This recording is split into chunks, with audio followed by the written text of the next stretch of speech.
All right. Welcome back to a very special edition of Scam. I'm Josh. I'm Malcolm. And we are going to dive deep into the conspiracies tonight. As you can see, we both have our adult beverages ready to go. Yeah. This is a... Respect the subject. Yeah, exactly. So this is going to be more of a laid-back episode. Like I said, it's not what you're usually going to get here on our podcast. But today, we're going to dive deep in the world of conspiracies. And we have just a few different topics we're going to bring up. But first, we want to mention we are in no way fucking experts at this kind of stuff. Yeah. We're not journalists. We just did a little internet research, and conspiracy theories are fun. You know, some of them have some truth to them. Most of them don't, but they're fun to talk about. They're fun to think about, and that's really our goal today. We're not telling you what's right, what's wrong. If you feel strongly about something, do the research, send us the proof, show us that it's right or wrong, and maybe you'll sway our opinion. I tend to be one that doesn't believe most conspiracy theories, but I do like to read about them. Malcolm, on the other hand, he said he's deep down the rabbit hole right now. So I like to lean in, okay?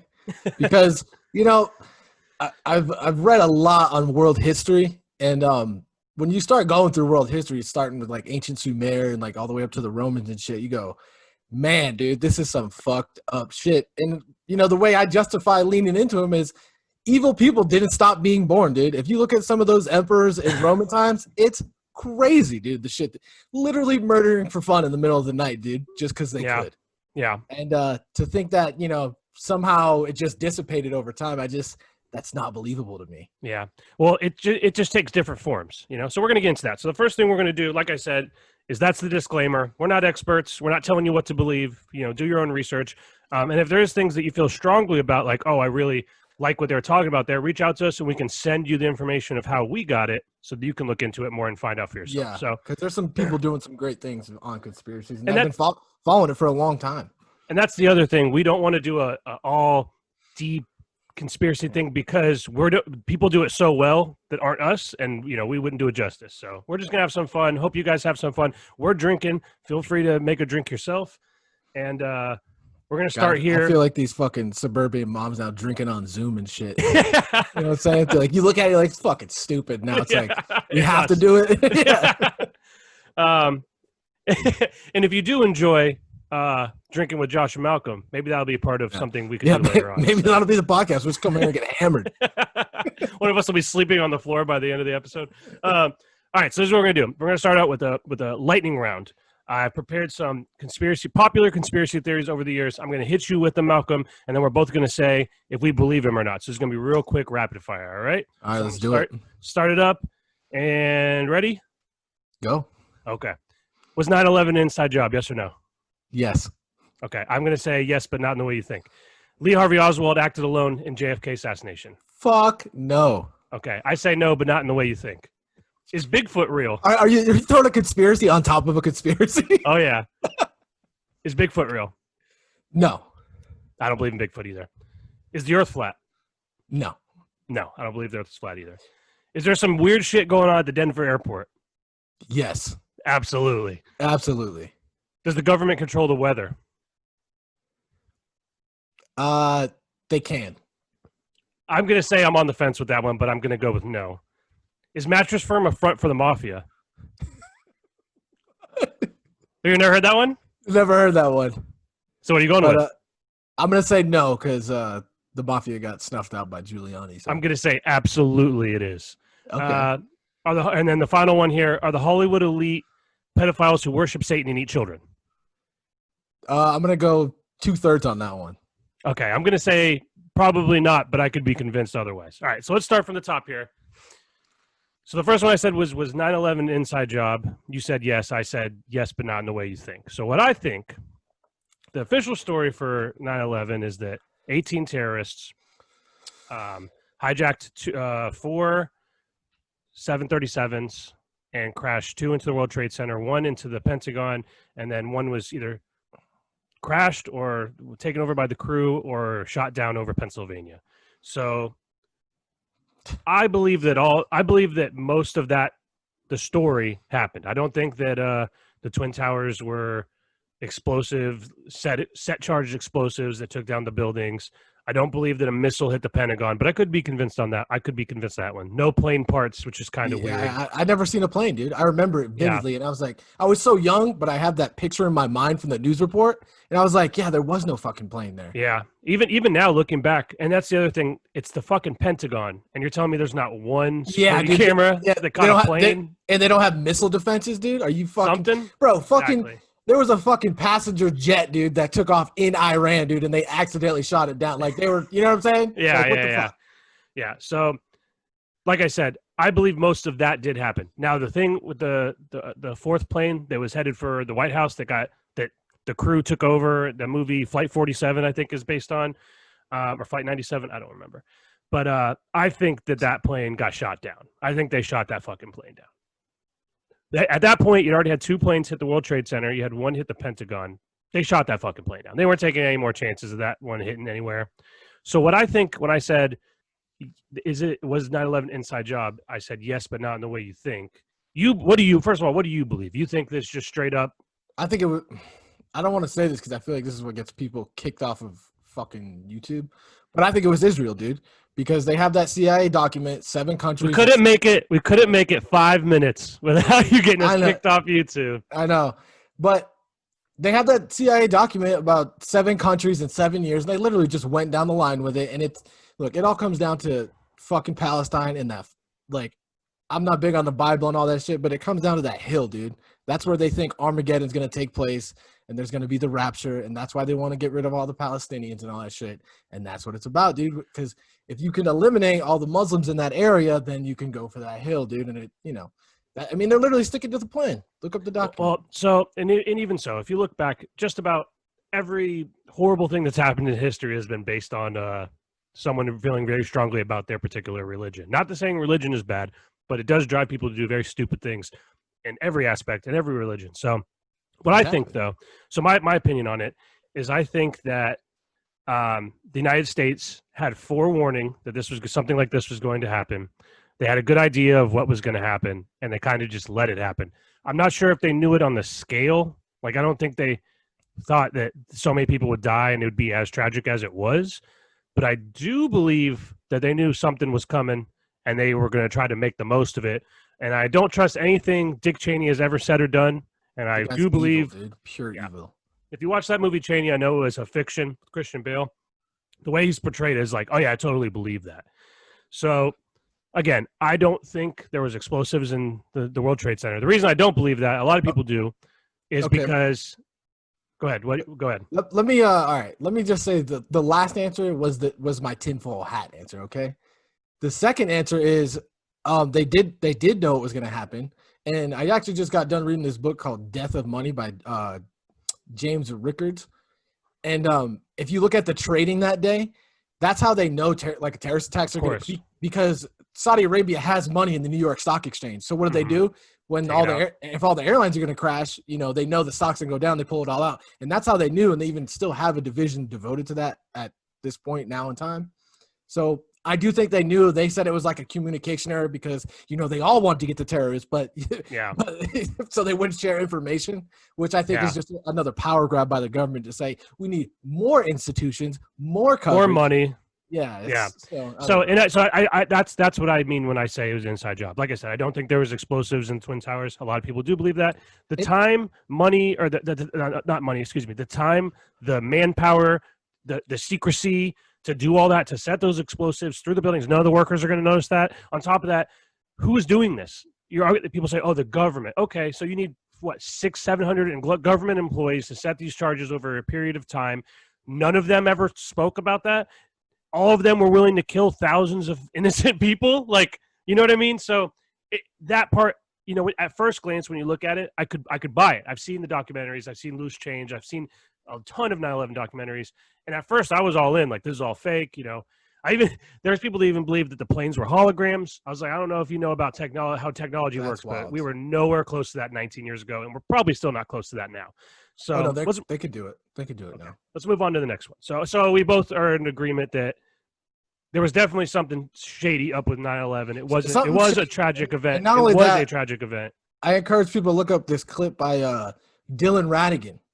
he breaks it. He's famous for this, breaking it down on MSNBC, and literally people are just looking at him like, Yeah. whoa, dude. That's the other thing that was real. The way the news covered it too. They obviously, and again, you can look at it, a bunch of different ways. But they were definitely had a hard day at work that day. They were not prepared for something like that to happen live on fucking the news. So, but the way it was covered was very questionable and weird. Well, my question is, we what is it? 19 Saudi Arabian terrorists crashed into the World Trade Center. They're funded by the Saudi Arabian government, and we invade Iraq. What the fuck is that? That doesn't even make sense. First it was Afghanistan. That was the Iraq War was many years later. It was about 6 years later.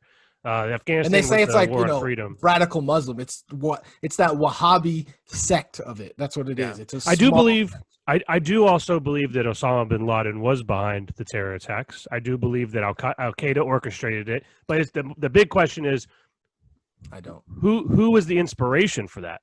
Who paid these people to do that? Who paid these people to do that? Who put the plans in motion? Who was the real puppet master there? I don't believe Osama bin Laden was the top of the ladder there. Anyway, so let's move on to the next one. Well, can I just say one thing though? Let's just talk about the Bay of Pigs, because that is literally, they were talking about a drone plane crashing into a building, and that's something they almost did, but Kennedy prevented it, and he found out about it. So this isn't out of their realm, and this was in the 60s. Yeah, I mean, you also have the Bay of Tonkin, where they did a false flag on a submarine that got us into would have got us into war with Vietnam earlier than we did, and the Gulf of Tonkin, the Bay of Tonkin, something like that. But basically, it was a false flag operation that was founded out, and it's true. Look it up. But yeah, there's a lot of things that go into that. We're not doing a whole episode on 9/11, but that's just where we stand on it. And you know what? And if you want that, maybe in the future we will, because I have a lot more thoughts on 9/11. But for the sake of time, let's move to the next one, because this one's going to take up a lot of time as well. So I asked, do you think that Lee Harvey Oswald acted alone in the JFK assassination? You said no, and I said no, but not in the way you think. So I'll let you go first on this one. What do you think happened with JFK? So I think it was clearly a CIA operation. I mean, JFK starts talking about peace, Medicare for all, and all this crazy shit, and they're like, no way, not going to happen. He has ties to the CIA, being in Russia. I think he was a patsy.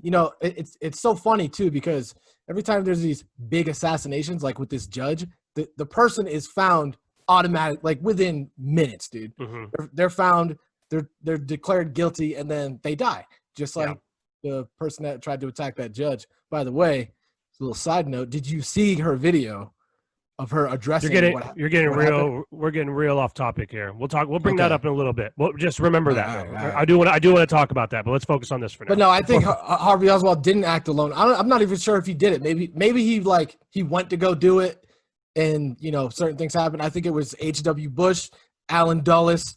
I encourage everybody to watch Dark Legacy 2. And that pretty much breaks it all down of how all these people are tied together. Alan Dulles was, or I don't know if it was Alan Dulles or it was another guy. Yeah, he was in jail, and he literally said, I'm going to tell everybody about what happened with JFK if you don't let me out of jail and give me $2 million. I mean, what the fuck, dude? Yeah, the airport there is named after him. And then he got fired by JFK from the CIA, and then they put him as the head of the Warren Commission to decide what happened. Like, what the fuck? So a lot of people, not saying this is what you just did, but a lot of people do get confused on what happened with the Warren Commission. That was a basic fact-finding, supposed to be scientific report, all that they could prove with science. There's a lot of omissions in there, obviously, but also you got to remember this happened a long time ago. 1964, 62? He died in 63. 11/22/63. You're right. Yeah. So this is my thinking on it. I do believe that Lee Harvey Oswald shot a gun at John F. Kennedy at Dealey Plaza that day. I believe that he was in the book depository. I believe he shot the gun. What I don't believe is that he acted alone, because to make that shot, it's been proven it's possible, but you have to be a hell of a marksman to make that shot. He seems like he fired 3 shell casings, right? I did some research on this last night. So he looked like he fired 3 shell casings. The first one missed. It hit the sidewalk or the concrete. The second one went through the back of JFK and hit the guy in front of him. And the third one is the one that you see his fucking head explode. Or went through his neck. I'm sorry. His neck hit the guy in the shoulder in front of him. Third one, his head explodes. And then Jackie, what was his wife's name? Jackie Kennedy. Jackie Kennedy, yeah. She crawled across or whatever, and her dress flies up or whatever. She was pretty hot. Jackie Kennedy. Yeah, those fucking Kennedys, dude. They're like literally the prototypical American family, dude. Okay, so let me get to my thinking on this. So, sorry, we're drinking, so this is this is the beginning of it. As we get further along, it's going to get a little sloppy. So apologies for that. But my thinking is that he was clearly hired by the CIA. I think that their original plan was to kill him right there, and that's why he took off and went to the movie theater. Because what happens is he leaves Dealey Plaza after he shoots. He walks, I think it's like 14 miles, which is a hell of a long walk, goes to his house, sees the cops are there, turns around, goes to a movie theater, and then sometime in between there, I just watched this last night, I already forgot, he shoots a police officer that tries to detain him. So my thinking is the CIA set him up to do it. They tried to kill him. He gets away. He sees the cop, an innocent cop, coming up to talk to him, and he thinks this is more CIA guys trying to kill him, and he shoots the cop, kills the cop. And then what I think happened was they had other shooters there in case the job didn't get handled, or if he does shoot him, they could be like, oh, we caught the guy, and then they shoot him before he can talk. Now, how Jack Ruby comes into play, for those of you that don't know, Jack Ruby is the guy that shot Lee Harvey Oswald as he was being transferred from his jail cell right after. I think that Jack Ruby knew he was a dying man. He had cancer. He was a big patriot. He just claimed that he didn't want Jackie Kennedy to have to suffer through the trial, that it'd be too emotional for her. I think he honestly got paid. He had mob connections. He owned a bar/strip club in Dallas there. And I think that he was paid to do what the CIA wasn't able to do. And there's a lot of sketchy things about them taking his brain out of his head, the president's brain out of his head while he's being transferred. So my thing is, I think they sew up the part of his head. They sew it up. Yeah. So I think that for sure, Lee Harvey Oswald was involved in killing Kennedy, but he did not act alone. Whether that was other people fired shots, whether that was other people made it happen, whether it was a setup. One of my favorite tweets of all time is this guy on Twitter, Trill Withers, Tyler I.M. And it's just a quote, and it says, "Hey, Jackie, let's drop the top and flex on him." Yeah. So, you know, so then, anyways. Fucked up. Yeah. Too soon? No, I'm just So, speaking of that, did you see, Darren Ravella is the reporter? What are you talking about? Who's that? He's a sports reporter.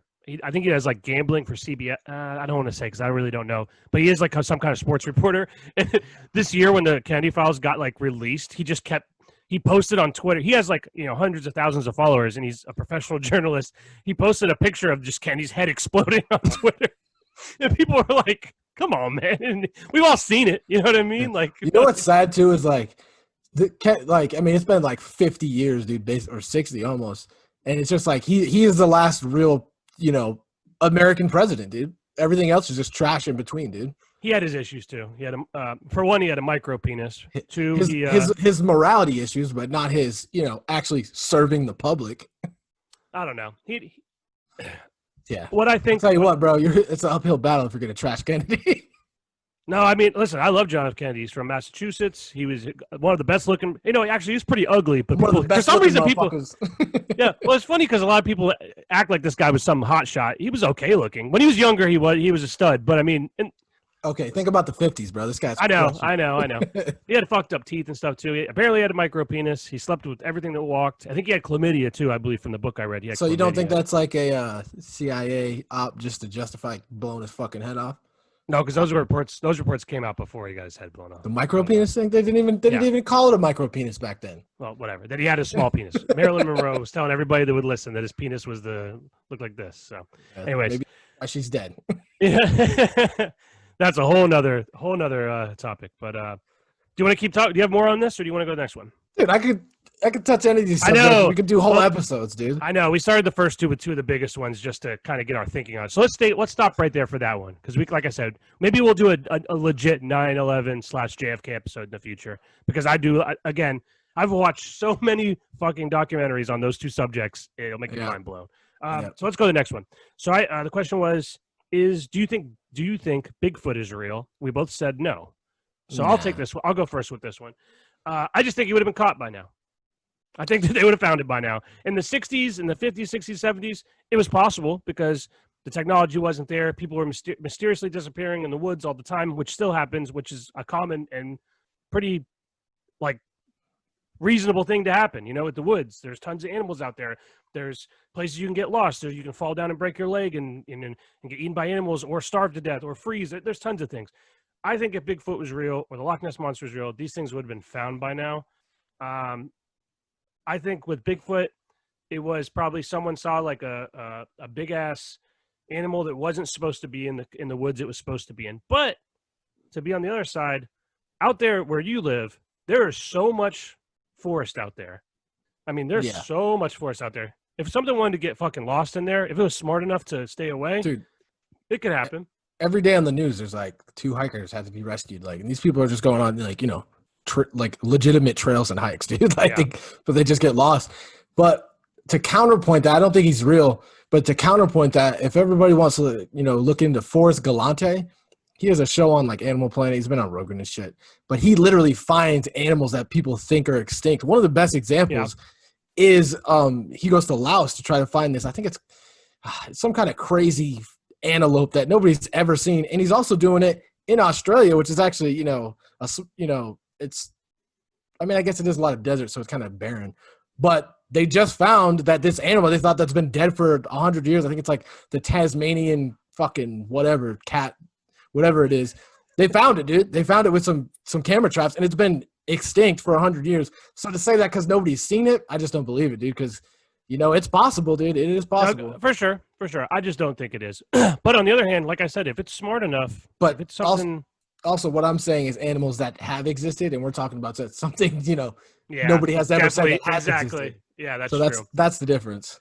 Well, another thing with the Bigfoot thing is, like most conspiracy theories, this isn't really a conspiracy theory. It's just a fun thing to talk about. And it'd be really cool. Well, maybe it'd be cool. Maybe it wouldn't be fucking cool. Maybe it'd be horrifying if there was something like Bigfoot, a Sasquatch roaming around, you know, in the forest out there. But another thing, if you guys are interested in those kind of things, you know, what are they called? Cryptids.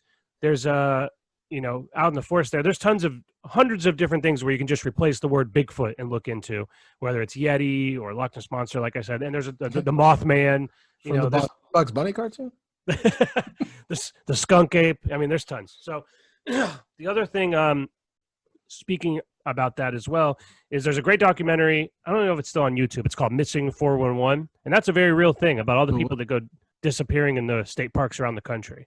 So that's something that I would recommend looking into if you are interested in something like that. Sorry, let's go to the next subject here. This one should be a quick one. The question was, do you believe the earth is flat? We both quickly said no. No. So give me your best argument for why the earth is round. I've been on a plane. All right, so it's kind of a joke, but for some people it's not. I remember watching a documentary on Netflix a few years ago about these people that go to conventions because they believe the earth is flat and that we're in a big bubble, and then if you go, there's waterfalls that fall off the cliff, and space is fake. And so what's their theory? It's like a half of a snow, or it is a snow globe, right? It's a snow globe, yeah. Snow globe is flat. And the sun is like kind of rotating on a fucking ceiling fan, basically, or something like that. Yeah. Yeah. Not obviously not that, like that it rotates on a ceiling fan, but in the fucked up part is I'm close. Yeah, I know. It's in the orbit of what a ceiling fan would be. And there's a lot that goes into it. And you know what? If you watch enough of those fucking videos, if you're susceptible to believing things like that, you will. So because they make some interesting points with no science behind it. And then obviously not everything is going to have science to prove whether it's real or not. The best example of that is if you're a religious person. Yeah.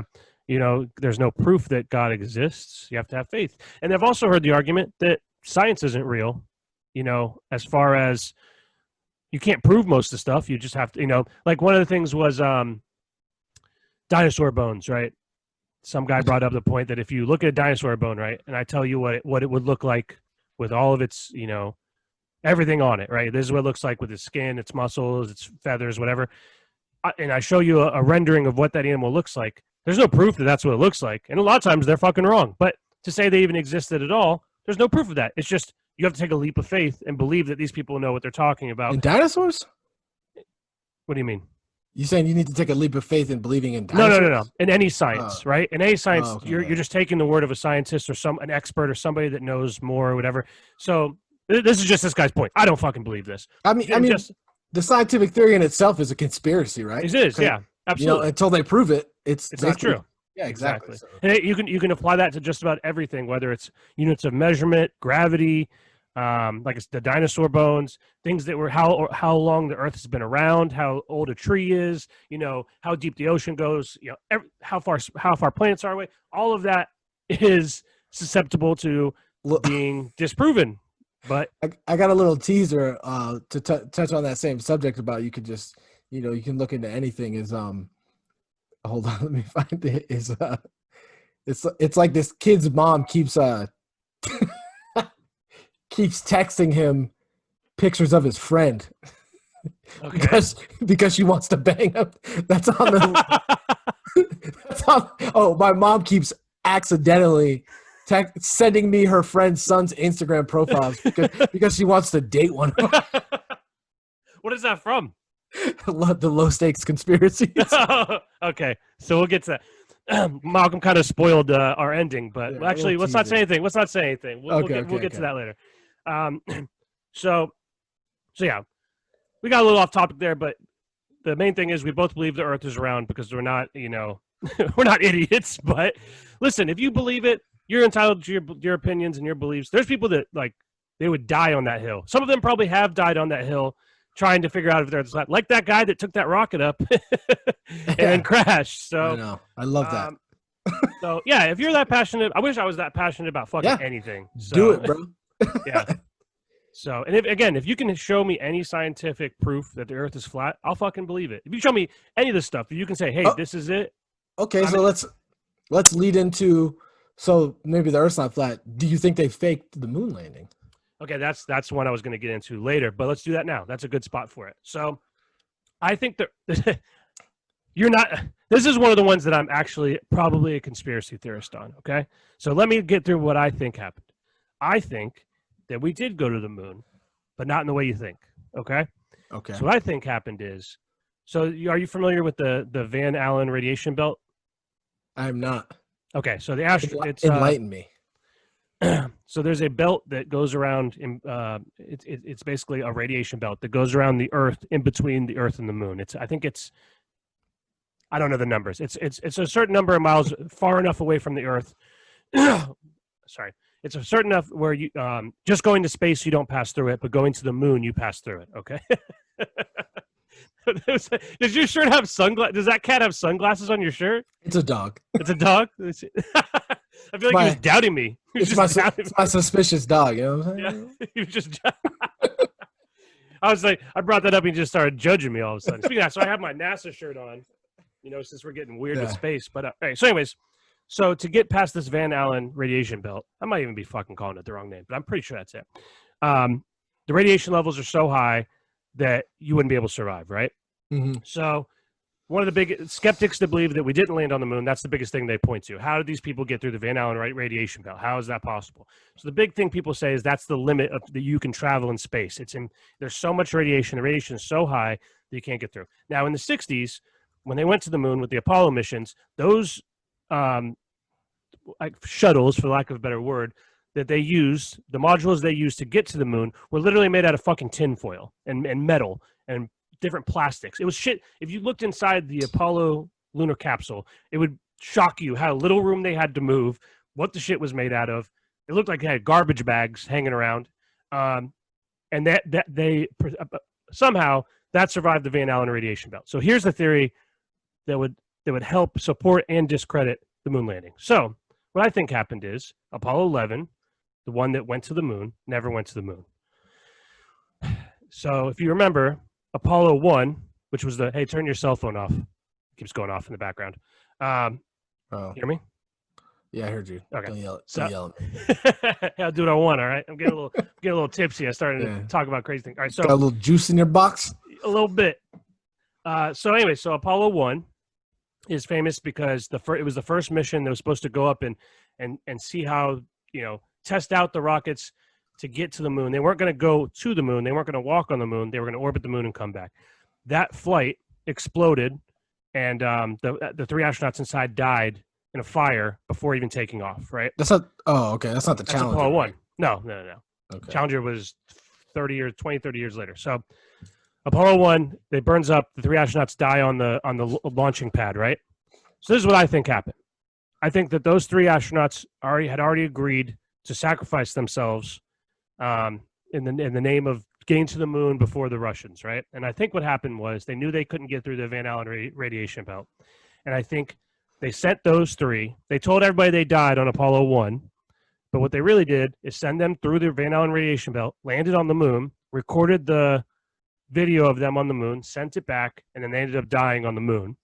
And then Apollo 11 didn't ever go to the moon. They went out to space or whatever, came back, and then what they did is they just recorded those voices of Neil Armstrong and Buzz Aldrin over the voices, or maybe there were no voices at all on the original copy of those Apollo 1 astronauts that ended up going to the moon. And then that crew died on the moon. Apollo 11 went around the Earth a couple times, came back down, splashed down.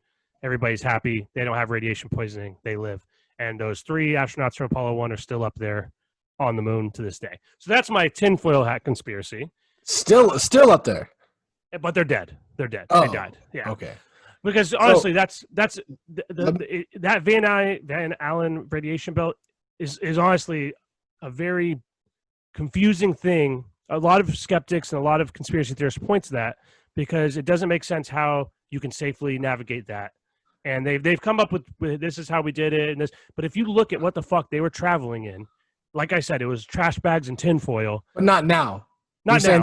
You're saying they didn't have the material science back then. Correct. Or they may not even have it now. Some people still believe that it's impossible to travel past that Van Allen radiation belt. So, and think about it. That was 40 years ago. We haven't gone back since the 80s. Why haven't we gone back to the moon? China just went there. Not a manned mission. Oh yeah, that's right. No, it was a robot. that's what I'm saying.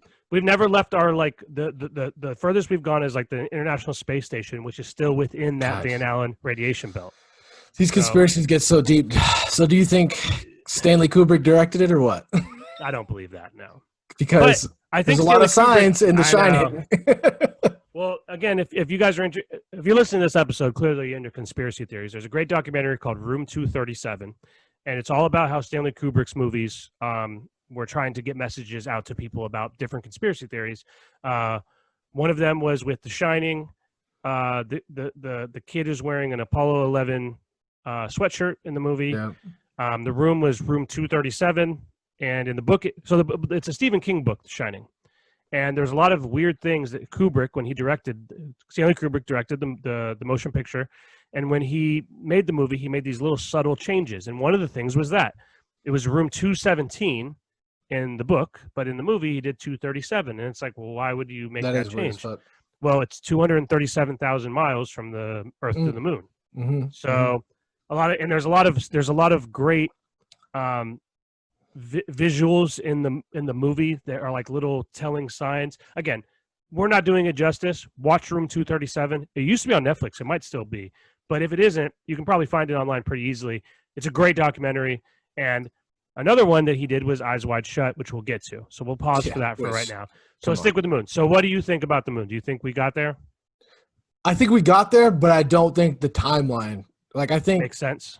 No, I think it was faked. I mean, because if you can't do it, but you just want to say you did, I mean, who the fuck's going to prove you wrong? Exactly. And that's the other thing. Like, if they had those three astronauts just, go up there, film it, and die, and that's like, oh, well, that's the other thing where the people that are disproving the conspiracy theories are like, well, look, we put there's this plate on the moon, and if you send a laser at the plate, it reflects back to the Earth to prove that people have been up there and put it on the moon. And it's like, well, you could have just set a fucking satellite up there to put that on there. You know what I mean? Or those guys did make it. There's a fucking robot on Mars right now. No, listen. So you're not listening again. Oh, sorry. I zoned out. I was trying to look where people could find the 237. You got to pay for it on YouTube. Sorry. Do you? Okay. All right. Yeah. So listen. So skeptics say that, we didn't go to the moon. People that are disproving the conspiracy theory point to when we went to the moon, we put a plate. There's this plate, right? It's it reflects laser. So if you shine this laser at this plate from the Earth at the moon, it'll reflect back. So it's proof that we've been there, which is like showing that look, something's gone up there. But you could have used a satellite or a robot, or years later found the technology to send something up there. But if that first crew that died went up there and didn't make it back, they could still put that plate down. But also, no other countries have ever been there to the moon, and now all of a sudden it's this race. All these people want to get back to the moon. I think this fishiest thing, because for a long time I always just believed that we went to the moon. It was just the greatest achievement in human history, and over the years it's like a reverse conspiracy theory for me, because I originally believed that it did happen, and now I'm starting to question it more and more, because why is it so hard for us to get there now? Now we want to go back and we still can't figure it out. So so I have a question. Given the fact that NASA was created by a Nazi, should we cancel the moon?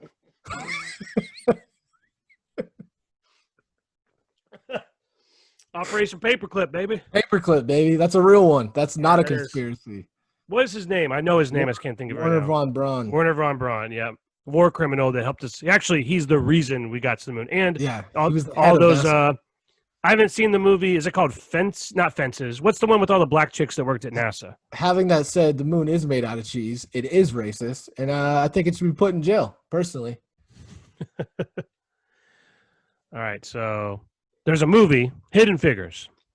Is about these black women that worked at NASA that were like accountants, and they were the ones that actually figured out how to get us to the moon, based on a true story. Never seen it, but it's got good reviews. It's got some good actors in it. The three brilliant African-American women at NASA, Katherine Johnson, Dorothy Vaughan, and Mary Jackson, serve as the brains behind one of the greatest operations in history, the launch of astronaut John Glenn into orbit, a stunning achievement that restored the nation's confidence, turned around the space race, and galvanized the world. I will be passing on that one. That one sounds terrible. That didn't turn out so true, right? Galvanize the world, because it's falling apart right now. Yeah. All right. So let's move on to the next one. I think that we did enough on the moon there. This one will be one that that you'll have to carry the load here, because I don't really know a ton about. Is there some shady shit going on at the Denver International Airport? I mean, look. Oh, for the record, Malcolm lives in Colorado. He lives near Denver. I used to live in Denver for 2 years. And yeah, there is, dude. I mean, if you look up, all right, we're talking about people building a fucking airport, dude. You know what I'm saying? So, all right, they built this structure underneath 8 stories deep into the ground, and they said it was a failed baggage system, right? So this is just me coming up with this. So I think it's some kind of underground bunker or some shit like that for some nuclear fallout. But you know what they call those? It's so funny. What? They call them dumb, deep underground military base. That's like what conspiracy theorists call it. There's dumbs here. There's dumbs there. There's dumbs all over the place. Like, no, you sound fucking dumb. That's so what it sounds. The funny thing is right now they're doing renovations, right, in the airport, and they lean into it, dude. It's all these pictures of fucking lizard people, and it says because they're renovating the airport. And it says why they're renovating it. It's like so the lizard people have homes and shit. Like, yeah, dude, it's fucked up. They're like literally. Right, hold on, let me keep going. No. I was gonna say give a little backstory. You're jumping around a little bit. Give a little backstory to what you're talking about. So what is it? What is going on with the Denver airport that so many people? People just don't understand why there's this whole chamber of tunnels and rooms, and they say it's just some failed baggage claim system. Like, think about the planning and the money that goes into building an airport. Not only that, it's shaped like a SWAT sticker, which is kind of weird. Well, so the other thing is it's gigantic. It's the biggest airport in the country. And for example, I'm trying to pull up this picture right now. It's one of the under not construction the actual things. Airport. Like you get an airport and you go to like the Minnesota airport, you're like, yeah, this Minnesota airport's huge. So can you see my screen? This is one of the under construction lines. Cool new areas to hang out with, or Area 52, and it's a dude. They don't play. Yeah, so there's a lot of weird things that go on there, but so continue. What do you think is going on? So what I think is going on is I do think it's some kind of nuclear fucking fallout or something. Like, not only that, we're talking about, we're next to NORAD and Air Force Base. We're next to the Cheyenne Mountain where they have, these other nuclear fallout bunkers. Like, it's not out of the realm of possibility that they don't have some underground tunnel that shoots you straight to NORAD. You know what I'm saying? Yeah. It's really not. I mean, they've been digging into these mountains and shit for years. So what I really think is, so one thing Bob Lazar and other people talk about with conspiracies is that the government privatizes a lot of things because then they can hide it because it's not subject to public information. Mm-hmm.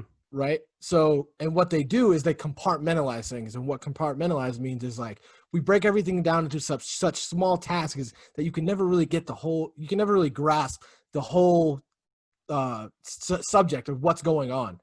And they're doing it right now with these renovations. Like, they fired these fucking contractors, dude, and paid them like $30 million so they would quit. Like, they're doing it again. So I don't know. I don't know what's going on there.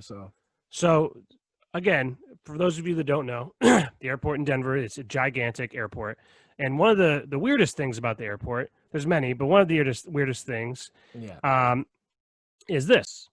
There's a 32-foot large blue horse named Lucifer that's right out front of the airport, right? And also, the man that created it, then designed it, he died because it fell on him while they were putting it up. Look up the murals too. That you the international terminal, dude. That shit will freak you the fuck out. Because one has Hitler on it. One of them is like a painting of basically the world ending. There's all these, like, I mean, it's just bizarre, dude. You ain't never seen some shit like this in an airport. Okay, so let's take a peek at some of these here. So we have this one.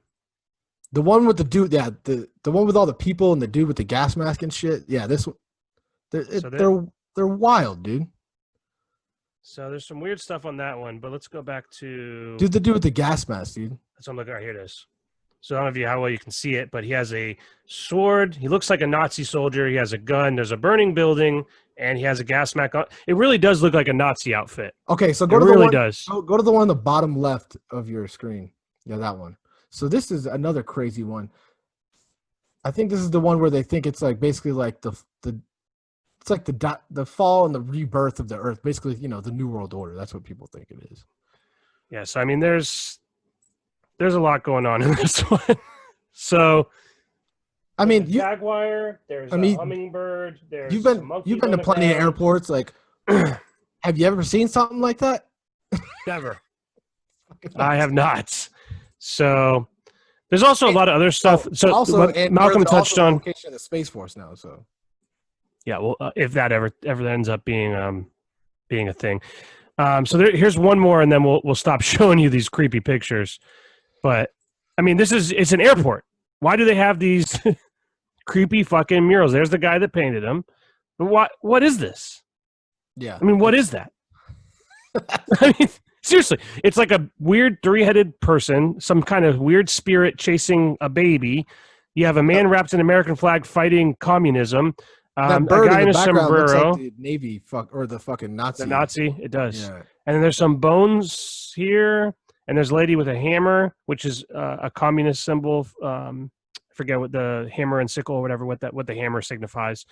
There's another lady with some food, and I don't know, man. So I don't know. Trippy, dude. I don't know what's going on. I don't know. My whole thing was just. Let's just talk about basic building construction, dude. You're telling me you dig 8 stories into the ground, dude, and you're just like, fuck it. We don't need it. We're not going to use it.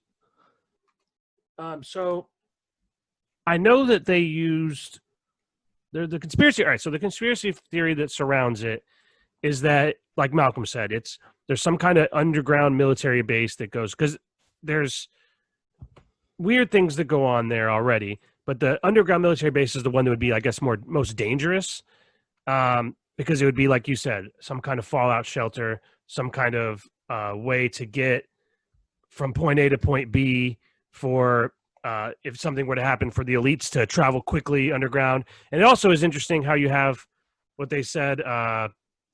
Elon Musk has that tube now that shoots people across. The The Hyperloop. The Hyperloop, you know, that would play into it pretty well if you could get from one point spot to another. So I would look into that one. There's not a lot of answers on that one. That's the other thing. It's very secretive.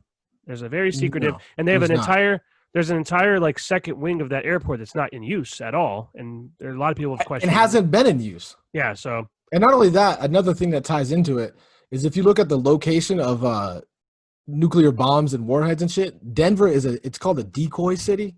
So basically, like if a nuclear bomb is ICBM is incoming, Denver is the first city that another nation would have to pick.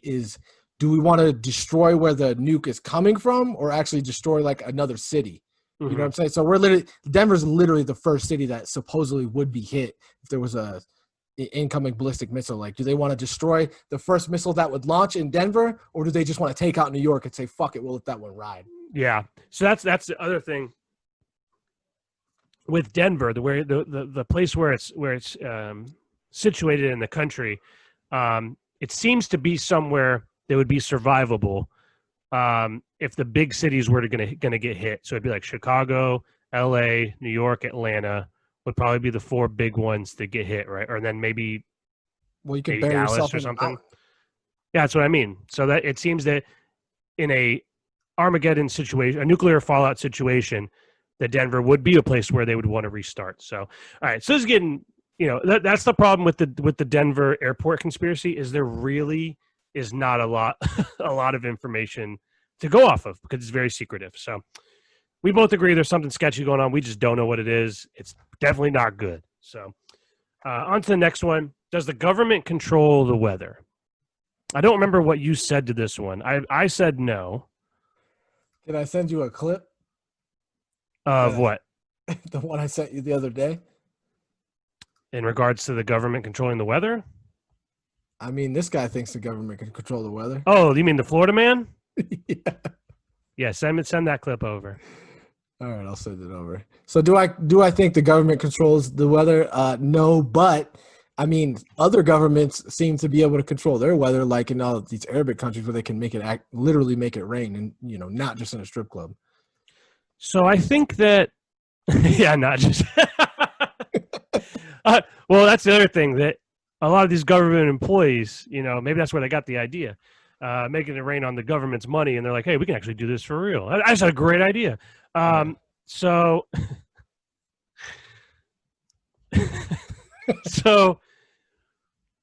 I don't know if. I'll tell you what, this guy in Florida, he's definitely been to the strip club. Yeah, that's for sure. There's a lot of people that believe that the government can control the weather because of something called HAARP, which we will get into in just a second. But if I'm being honest, if I'm going to go, I think for anybody's advice when it comes to who to believe, I think it would be this guy.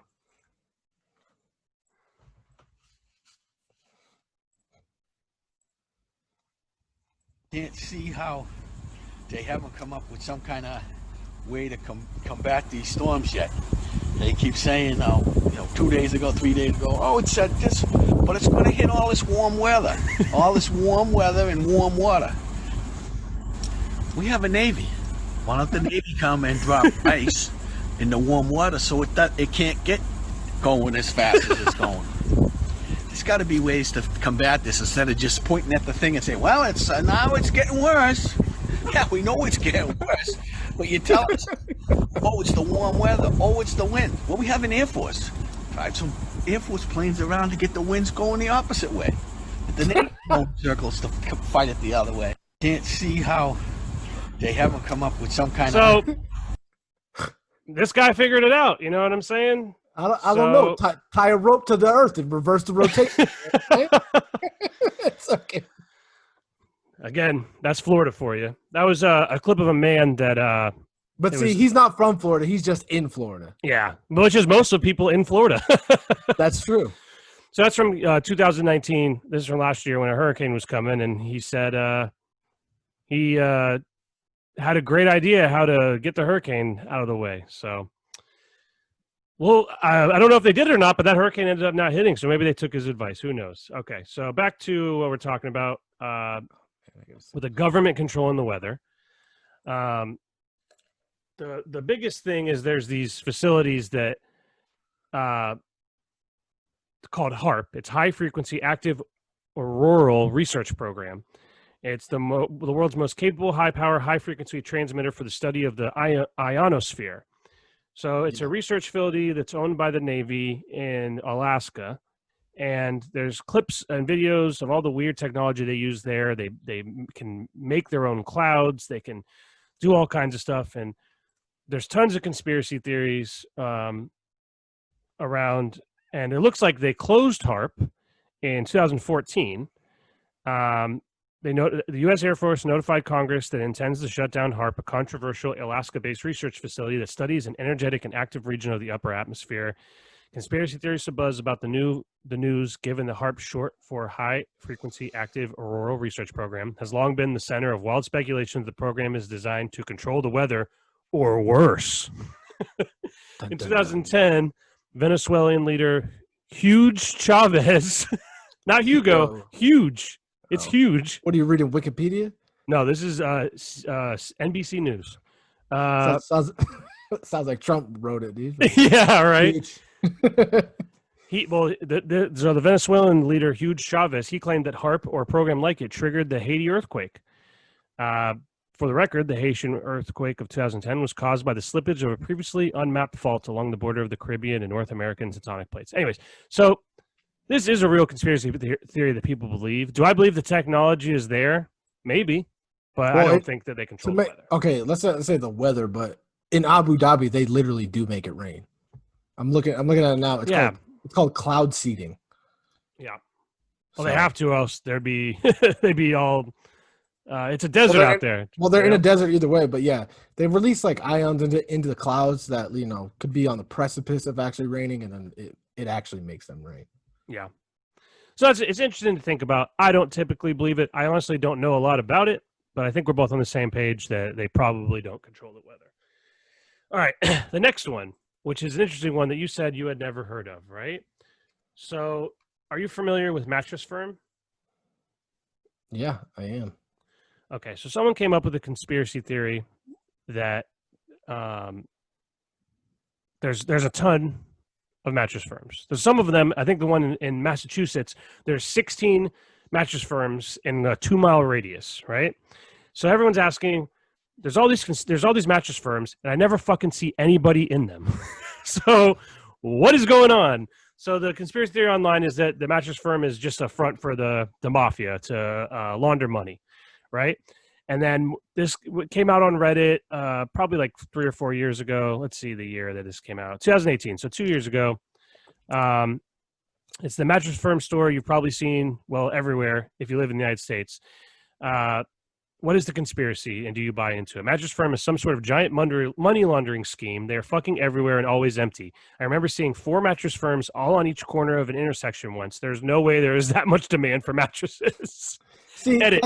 That's bullshit. Few people see, it says edit. A few people seem confused. I'm talking about multiple of the same mattress store, all in close proximity to each other, not different mattress companies. Like if there were 4 different companies all next to each other, I could get that. But these are the same company.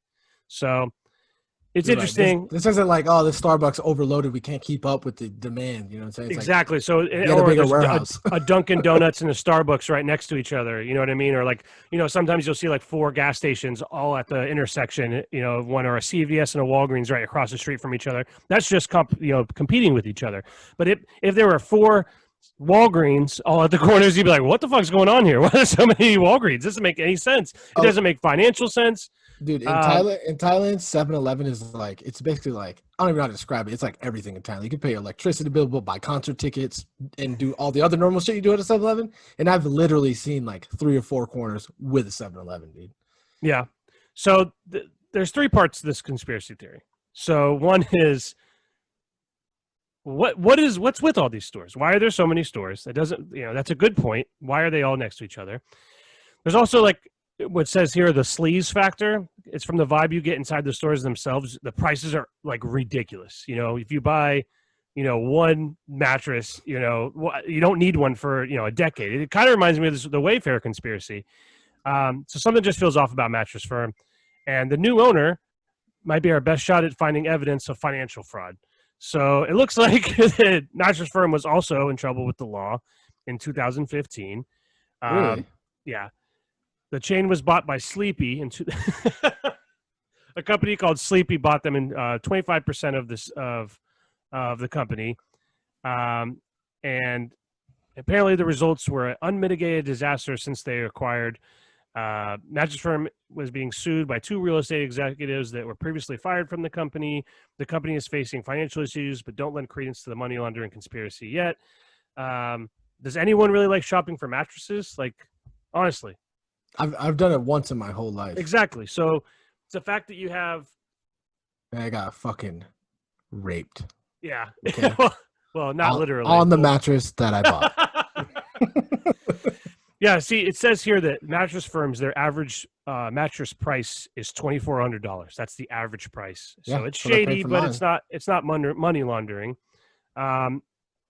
But so now in 2000, when this article was written in 2018, mattress firm is owned by Steinhoff International, the second biggest furniture retail company in the world, right after IKEA. And surprise, surprise, Steinhoff is the subject of a massive criminal investigation. He's connected with James Brent Stein, who has written about dealings in South Africa, where the company is based. They've been there since 1996, when the company's owner, Bruno Steinhoff, moved there from West Germany. But that's a name to remember. He was Marcus Jones was the CEO until everything went haywire. Steinhoff was one of the biggest companies in Johannesburg Stock Exchange. They employed 50,000 people in South Africa, and their top executives spent lavishly in public, had yachts, expensive cars, and wines. But that's not illegal or weird. That's just being rich and being a normal weird rich person.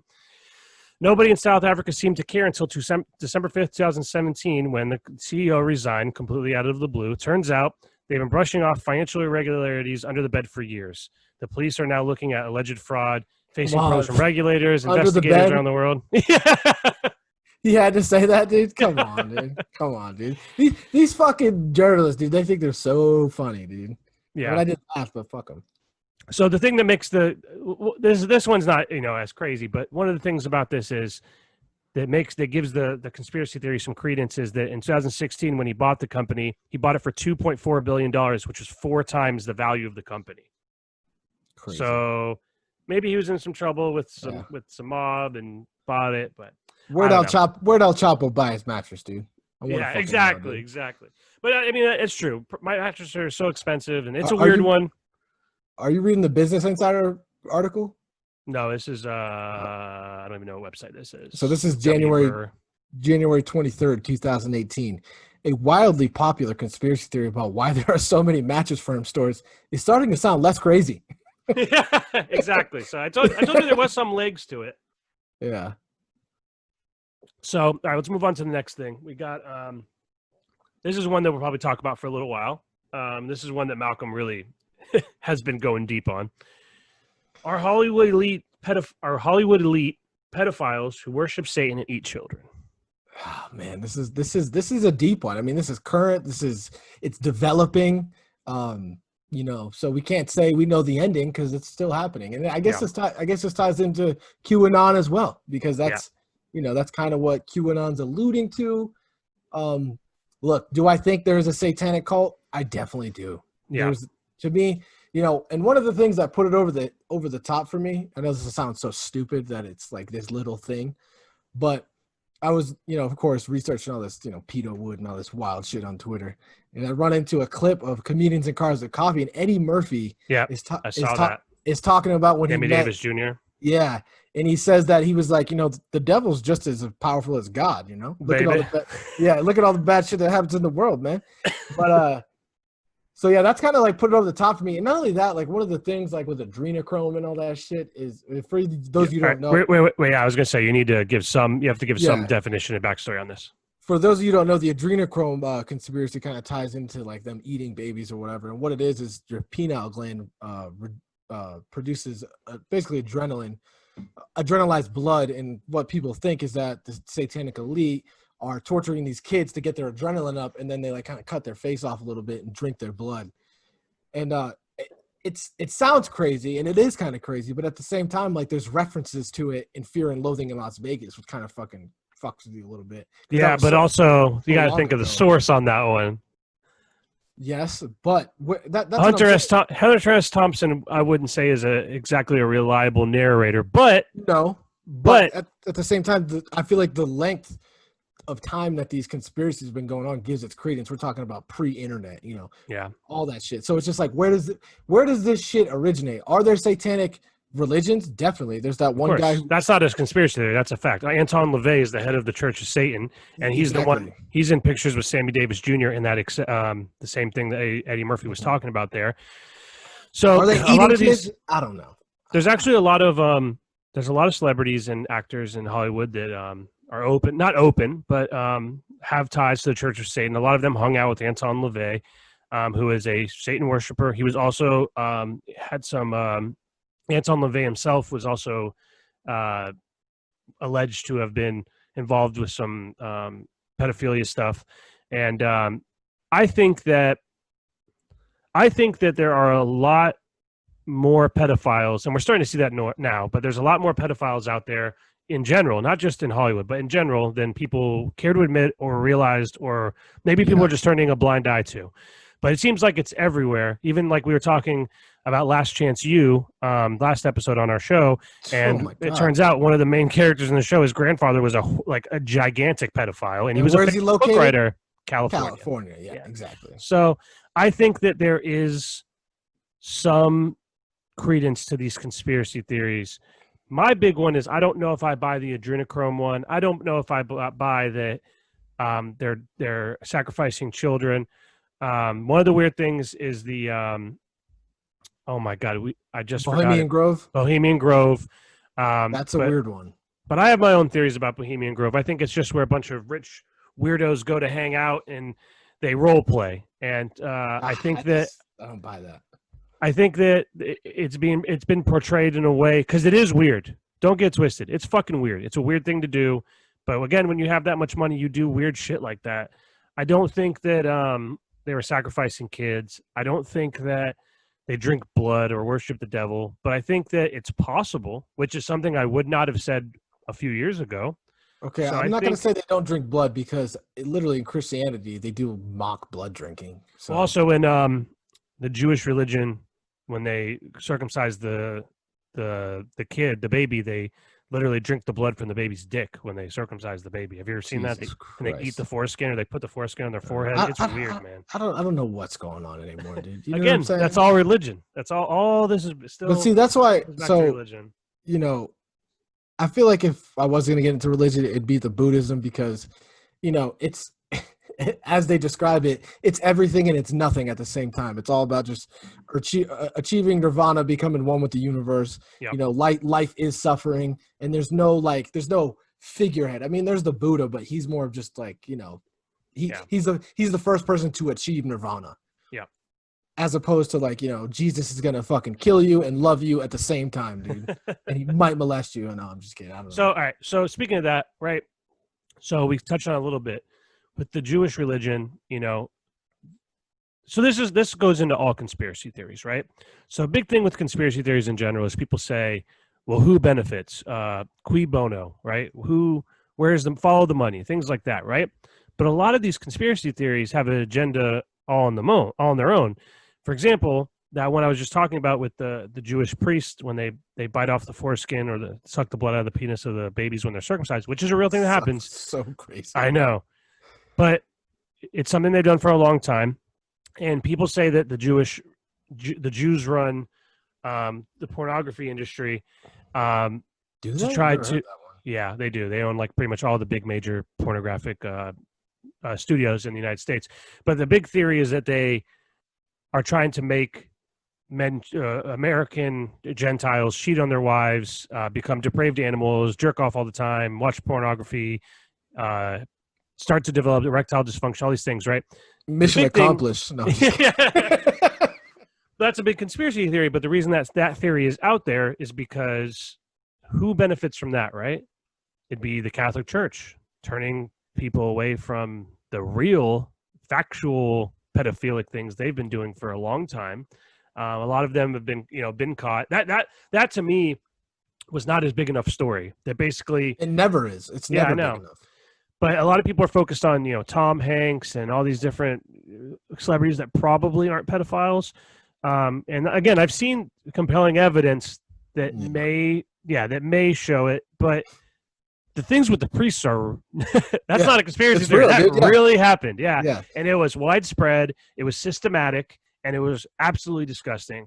And the fact that it kind of got swept under the rug for so many years before finally seeing daylight. It still does. I know. That's what I mean, though. And to still not really have it reach its point where it got under control is just disgusting. It's like if it's on a local level, right? And you go to the cops. You're like, yo, my fucking neighbor just molested my kid. Mm-hmm. It's like, what? Complete outrage quick. But, this guy in Pennsylvania is molesting 1,000 kids at the church, dude. And it's just like, it happens. It was, and that's the thing. Back to my point about it being way bigger than people even want to realize. You have Jeffrey Epstein, who was this major Hollywood player. He a banker, tons of billionaire, and then you have these Catholic priests all over the country doing it. Then you have Jimmy Savile, the Epstein of UK. Yeah, but he was a radio DJ, a very famous and popular and respected radio DJ in the UK. If you don't know about him, we don't even have enough time to talk about that. Yeah. He molested. He molested. Looks like hundreds and thousands of children in the UK. Then you have the Penn State Jerry Sandusky, the Penn State football coach, who for years was showering with little boys and raping them at football camps, little 13-year-old kids. Yeah. I'll never forget. I was at a sports bar, dude, and they had a trivia night. And they have like some wild names at the trivia night. Yeah. And so some dude's like, "Yeah, you can't spell Sandusky without KY." Oh no! Oh no! Oh no! Oh god! Oh no! We're falling apart. Yeah. You back? All right. Back. All right. So that wraps up that little lightning round that ended up going for about an hour. But those are basically just the popular ones, and those are the ones that everyone seems to have an opinion on. Those are our opinions. You know where we stand on them for now. And now what I'm going to do is I'm going to turn this over to Malcolm and let him show us some information that he wants to show us. So tell us what you want to talk about, and I'll tell you what I think about it. Well, look, I don't have a bunch of information prepared. I mean, we can talk about it, but let's do that. Let's talk about them. So I have something when you're done. The main thing that all this ties back to, I feel like, is what gets overlooked is the central banking system, because I think that's the root of all evil, and I think that's where it all ties back to, whether it's the Rothschilds or just our central banking system being, named the Federal Reserve, and it's not federal at all. It's actually like a privately owned company by like 25 families. Mm-hmm. Hold on, let me pull up some of the top, and I figured we would just go through some of the things we agree on that did happen.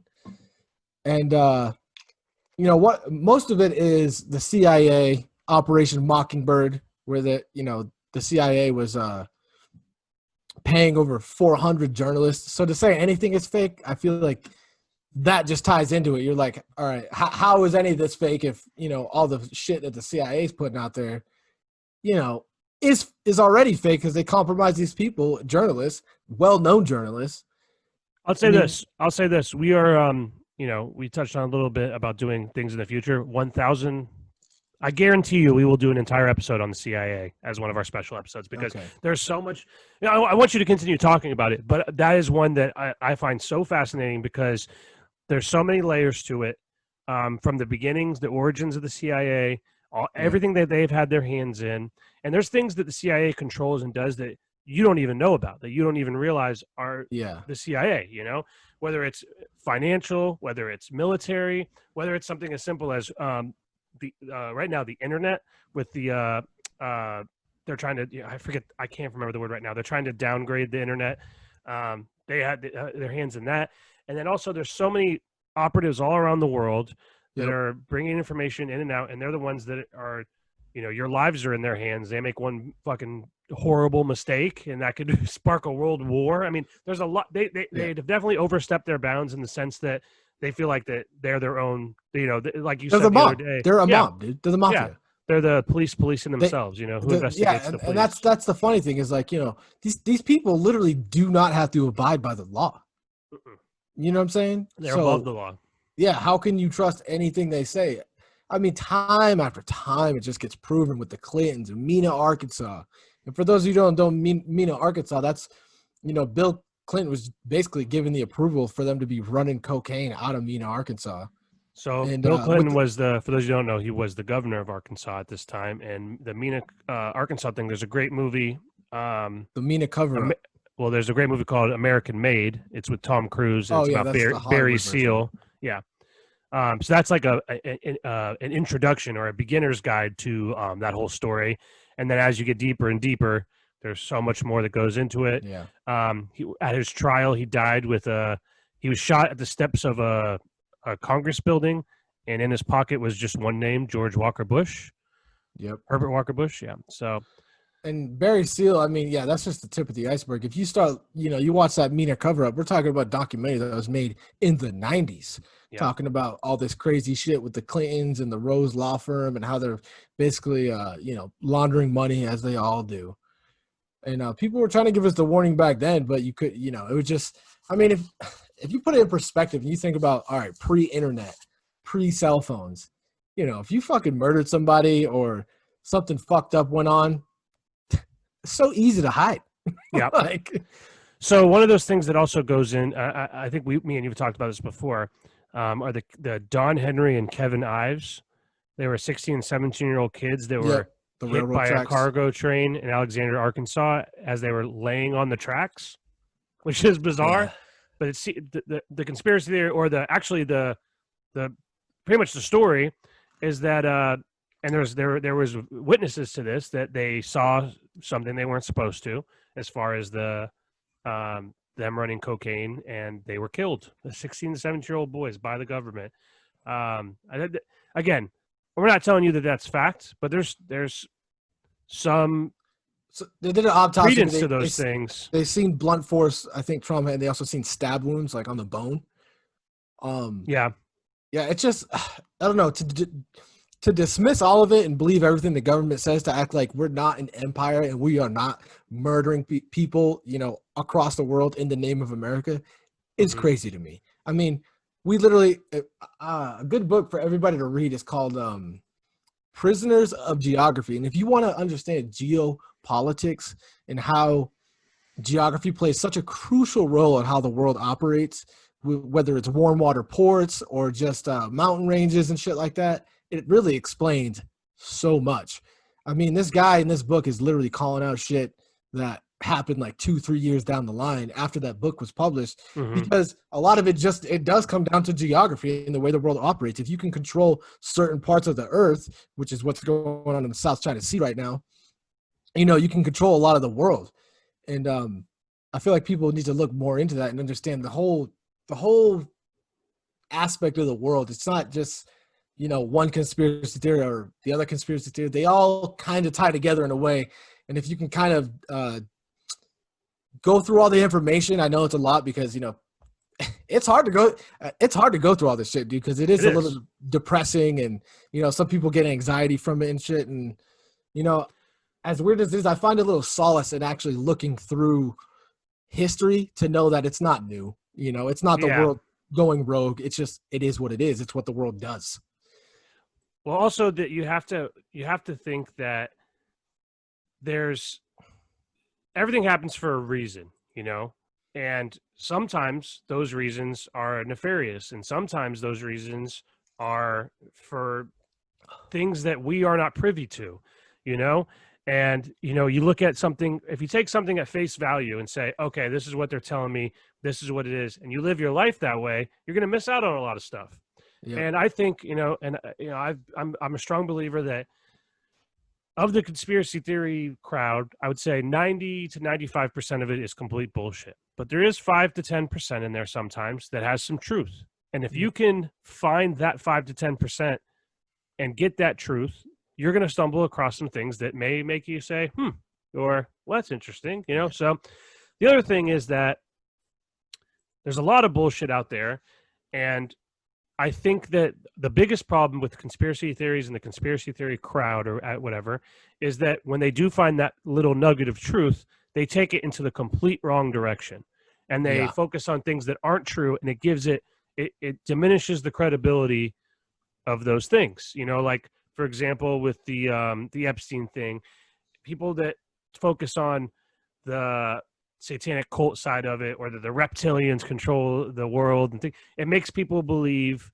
that all of it's bullshit, and it kind of ruins it. So by being irresponsible, and you know, it's okay to be wrong about stuff. You know, it's trial and error. You can look into things and find out if it's right or wrong, and if it's wrong, then try to find out what's right about it. You know, and I think that's the thing that pisses me off the most, is people just refusing to believe anything but their opinion about these conspiracy theories, and it makes you not want to look into things. So it discourages research, and I think that sometimes that's by design.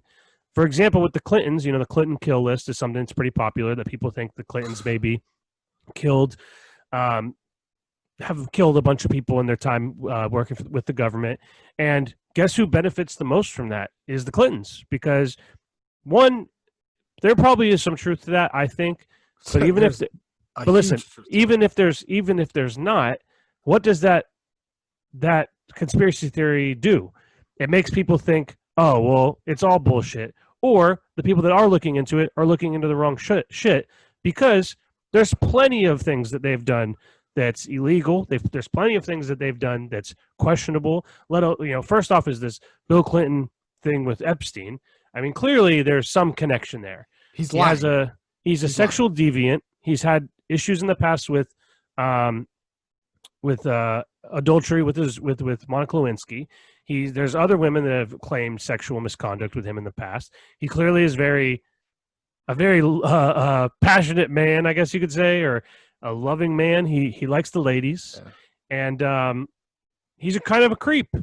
And would I be surprised if he's a pedophile? Absolutely not. I feel like all the breadcrumbs are there. Is there any actual hard evidence? See, as much as I hate Bill Clinton, I don't think there's a crazy amount of evidence that he's a pedophile. Is he maybe a rapist?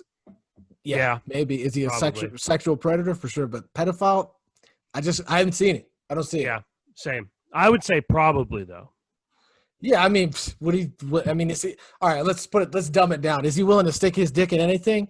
Yeah, probably. Yeah, yeah, I think that he is, and it's irresponsible to say something like that, but I do think more likely than not that he's a pedophile. The Clinton body count, that's a real thing, dude. I mean, when you have over 30 Secret Service detail people that have committed suicide, there's some credence to it. I mean, just the mathematical probability of you knowing that many people that committed suicide it's impossible, dude. It's fucking impossible, dude. Unless you're living in Jonestown, dude. That's the only way, dude.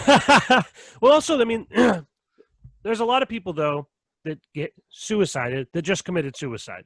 And the reason that people think that they got suicided is because they were acting strange, and they claim they had all this information. It's because they were mentally ill. They had issues. What about Seth Rich? The botched robbery when he was about to testify against the Clintons, and then he gets shot in the back, and they don't steal anything. Right, so I think with Seth Rich there's conflicting information with that, because some people think he was the whistleblower that gave WikiLeaks the information about the deleted emails, Clinton emails. But there's also some information that's not true. So you have to look at both sides on all this stuff. I think the Seth Rich thing, the fact that they said it's a robbery is what makes it fishy to me, because he didn't have anything stolen from him. But I don't think he was as involved as at first I thought. At first, when I first read it, I thought for sure, slam dunk, this guy was going to testify against Hillary Clinton. He was killed, right? But as you look into it a little bit more, he kind of was just like a low-level volunteer. He didn't really wouldn't have been someone that would have been privy to that information. But his death is very suspicious. So, like you said, not everything can be a fucking coincidence. You know what I mean? No, sometimes coincidences do happen. Sometimes they happen, but not with things like they're doing it with Salas right now. It's just a coincidence that she was put on the Epstein Deutsche Bank case. Come on, dude. All right, so you wanted to talk about that. So go ahead and talk about that. I mean, people have some backstory on that. So the backstory is Judge Salas. She was given the Deutsche Bank case, and you mentioned the follow the money, classic phrase, because if you follow the money, you usually find what the fuck is going on, dude. I was gonna say 95% of the time, that's where you'll find it. Yeah, you got to find the transfer of payment, dude. People transfer cash and large sums of money, and nowadays it's getting increasingly harder to hide large sums of money. But she was given the Deutsche Bank case where Jeffrey Epstein was hiding a lot of his money. And a lot of the investors were basically saying, why the fuck did you take this client on when they basically knew what he was doing? So she gets given the case, and then all of a sudden, of course, some FedEx guy comes up, and she actually posted a video on YouTube. It's pretty rough to watch because, her son just got fucking murdered. Her husband's still in the hospital. And she doesn't really bring up, any... Wait, so explain what happened. Okay, so what happened was they were sitting she explains it in her video, which is horrifying to watch. Yeah. They were at home. They just got done with her son's 20th birthday. Her and her son were in the basement, and a guy dressed as a FedEx driver, I guess, knocked on their door, was going to deliver a package. Husband's opened the door. Her son goes up. She didn't really describe it, but her son goes upstairs. I don't know if it was before or after the first gunshot, but he basically gets in between it. Husband takes 3 shots. He takes 1 directly to the chest. He dies. Husband stays alive. But the thing is, she was just given the Deutsche Bank case with Jeffrey Epstein. And, of course, what they're pointing to right now is that this guy was a men's rights activist, and the guy that they said killed her family was a men's rights activist because they found him like literally an hour later, which is just crazy, not probable. And then what happened to him? He committed suicide, of course. So dead man tells no tales. And it's so unbelievably fishy. I mean, these motherfuckers, Jeffrey Epstein's molesting thousands of girls. This guy kills 1 person and they find him in an hour. Yeah. It's Well, also there was some interesting stuff there. Her husband was a lawyer who had represented some mafia-related men who ended up going to jail. Yeah. So there is some speculation that maybe the hit was targeted at him. That's why that she wasn't shot. But I don't believe that. I do believe that somebody didn't want her. It's so convenient. It's so convenient. Yeah. All right. Is there anything else you want to go over before we? I mean, I could go for hours. You know what I'm saying? Yeah. What else you got? What's another thing you got you want people to look into? Honestly, dude, if I had to preach one thing, if I was gonna die into, learn about the central bank, learn about central banks. It's the reason America was created. The reason we left, Europe and King George. I mean, that is the root of all evil. Fiat money is evil. Central banking is evil. Where can people look? What would you recommend?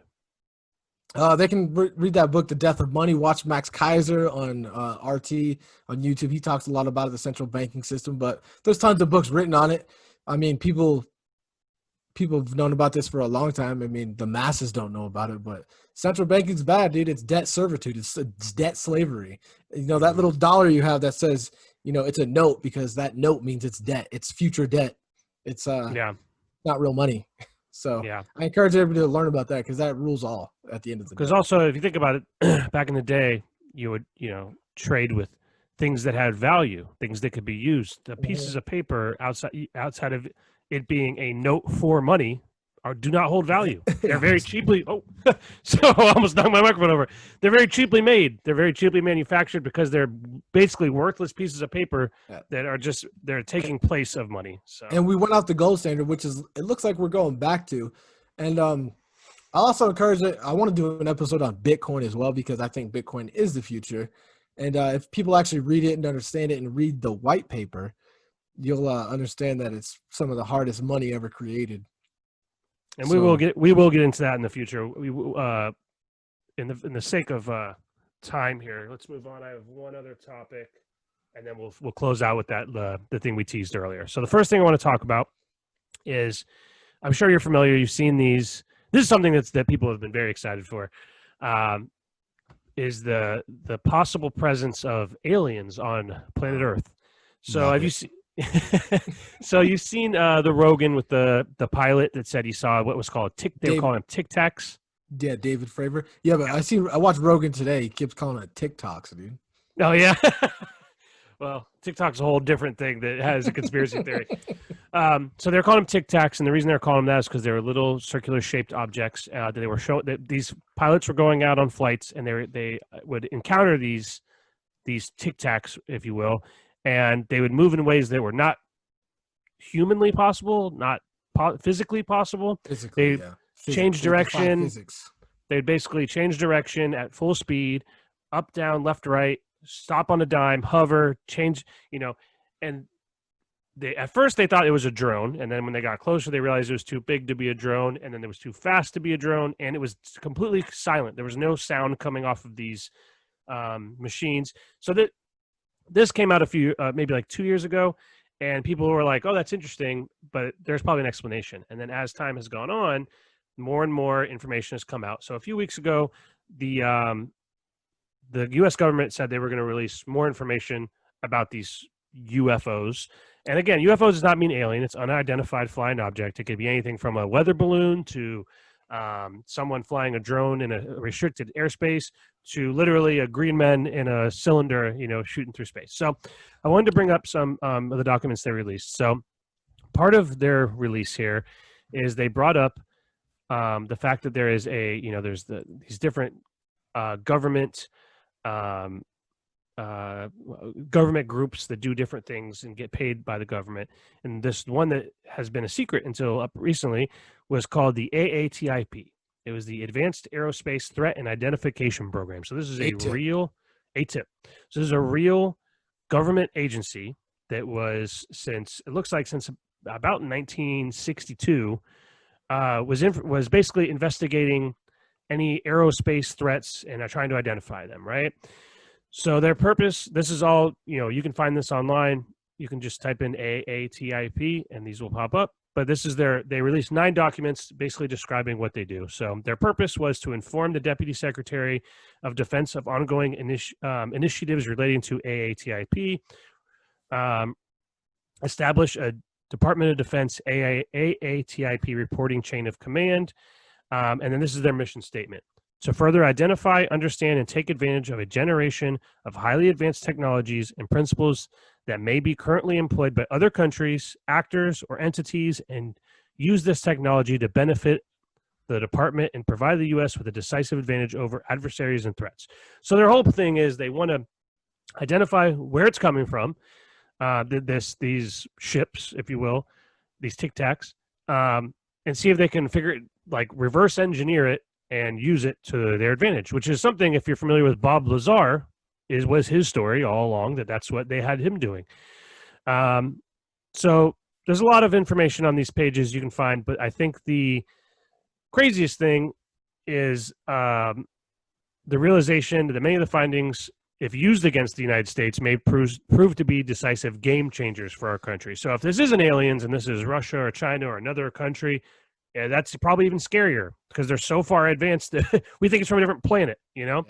So because humans have bad intentions. Yeah. So this is also some of the creepy things here, right? So this is a list of their technical studies, right? So these are the things they're studying with these unidentified flying objects, right? Their lift, their propulsion, their control, their power generation, and here's the big one. Ready? Their human interface and their spatial and temporal translation. So meaning, because the way the planes or the unidentified flying objects were moving so quickly, they're like, well, maybe it's not, controlled how not mechanically traditional, correct, digitally. like a traditional plane would be controlled. It's a human interface that it's connected to your brain. Which is not outside the realm of possibility. Absolutely not. But the fact that someone else may have this and the United States doesn't is very scary to think about. And then technology integration. So how did they come up with this? Where did it come from? How are they controlling it? And the emphasis of the unconventional technology capabilities 40 years in the future and beyond. So nowhere close to being able to make this ourselves. And then, so this is the last thing I'll finish on, right? There's just a bunch of technical reports and different things, biosensors and different stuff like that. But here's the threat scenario. This is the last slide, right? The science exists for an enemy of the United States to manipulate both physical and cognitive environments in order to penetrate U.S. facilities, influence decision makers, and compromise national security. Okay, so these are some of the things they have found in these studies. Psychotronic weapons, which is something we talked about the other day. Cognitive human interface. So they have found something that shows cognitive human interface. I mean, that's not crazy. Penetration of solid surfaces, instantaneous sensor disassembly, alteration, manipulation of biological organisms, anomalies in the space-time construct, and unique cognitive human interface experiences, right? So this is how it ends. That the Department of Defense has some advantages because the Department of Defense has been involved in similar experiments in the past. The DoD has relationships with renowned subject matter experts, and the DoD controls several facilities where activities have been detected. What was considered phenomena is now quantum physics, is how the slide ends. So, with that being said, what are your theories on this? Do you think that it's more likely another country has found a way to mask what they're doing, and they're so far ahead of us that it looks like it's out of this world? Or do you think that it could be something from another planet? Okay, so I think it's definitely from another planet, for sure, because I don't think we have the material science to actually do some of the things that like Lazar was talking about with specifically with element 115. Yeah. You know, he puts it in a good perspective saying like maybe this is just the elements that they started with. You Exactly. know, we started with coal and gas and shit, but maybe on their planet it's different. That element just naturally exists. So if that element naturally exists and you can bend time or create a hole in space-time, then that's what you're going to do. You're going to build a craft around that. Exactly.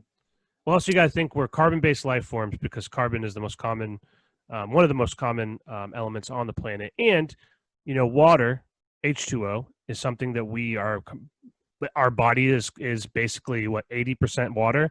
And then that's because, well, the Earth is majority water. So if you go to a planet that isn't that way, they may be engineered differently as far as their bodies, and then that may change a lot of stuff, you know? So just because if there is alien life, it's likely not going to be exactly like us, but it would be, you know, it could be similar, but with different smaller, different changes to their planet and their ecosystem. Stories that, exactly what you're saying. Like, there's always these stories like, oh shit, we fucking drilled, 200 feet into the ground and we found these fucking worms that actually can survive these crazy environments. You know what I'm saying? It's like, oh shit, like, yeah, well, maybe that's the whole planet and they just developed around that.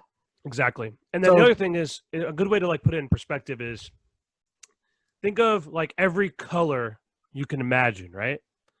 There's an endless number of colors. It's true. There's colors that you have never seen before, right? That me and you have never even seen exists because there's an endless number of color combinations, right? So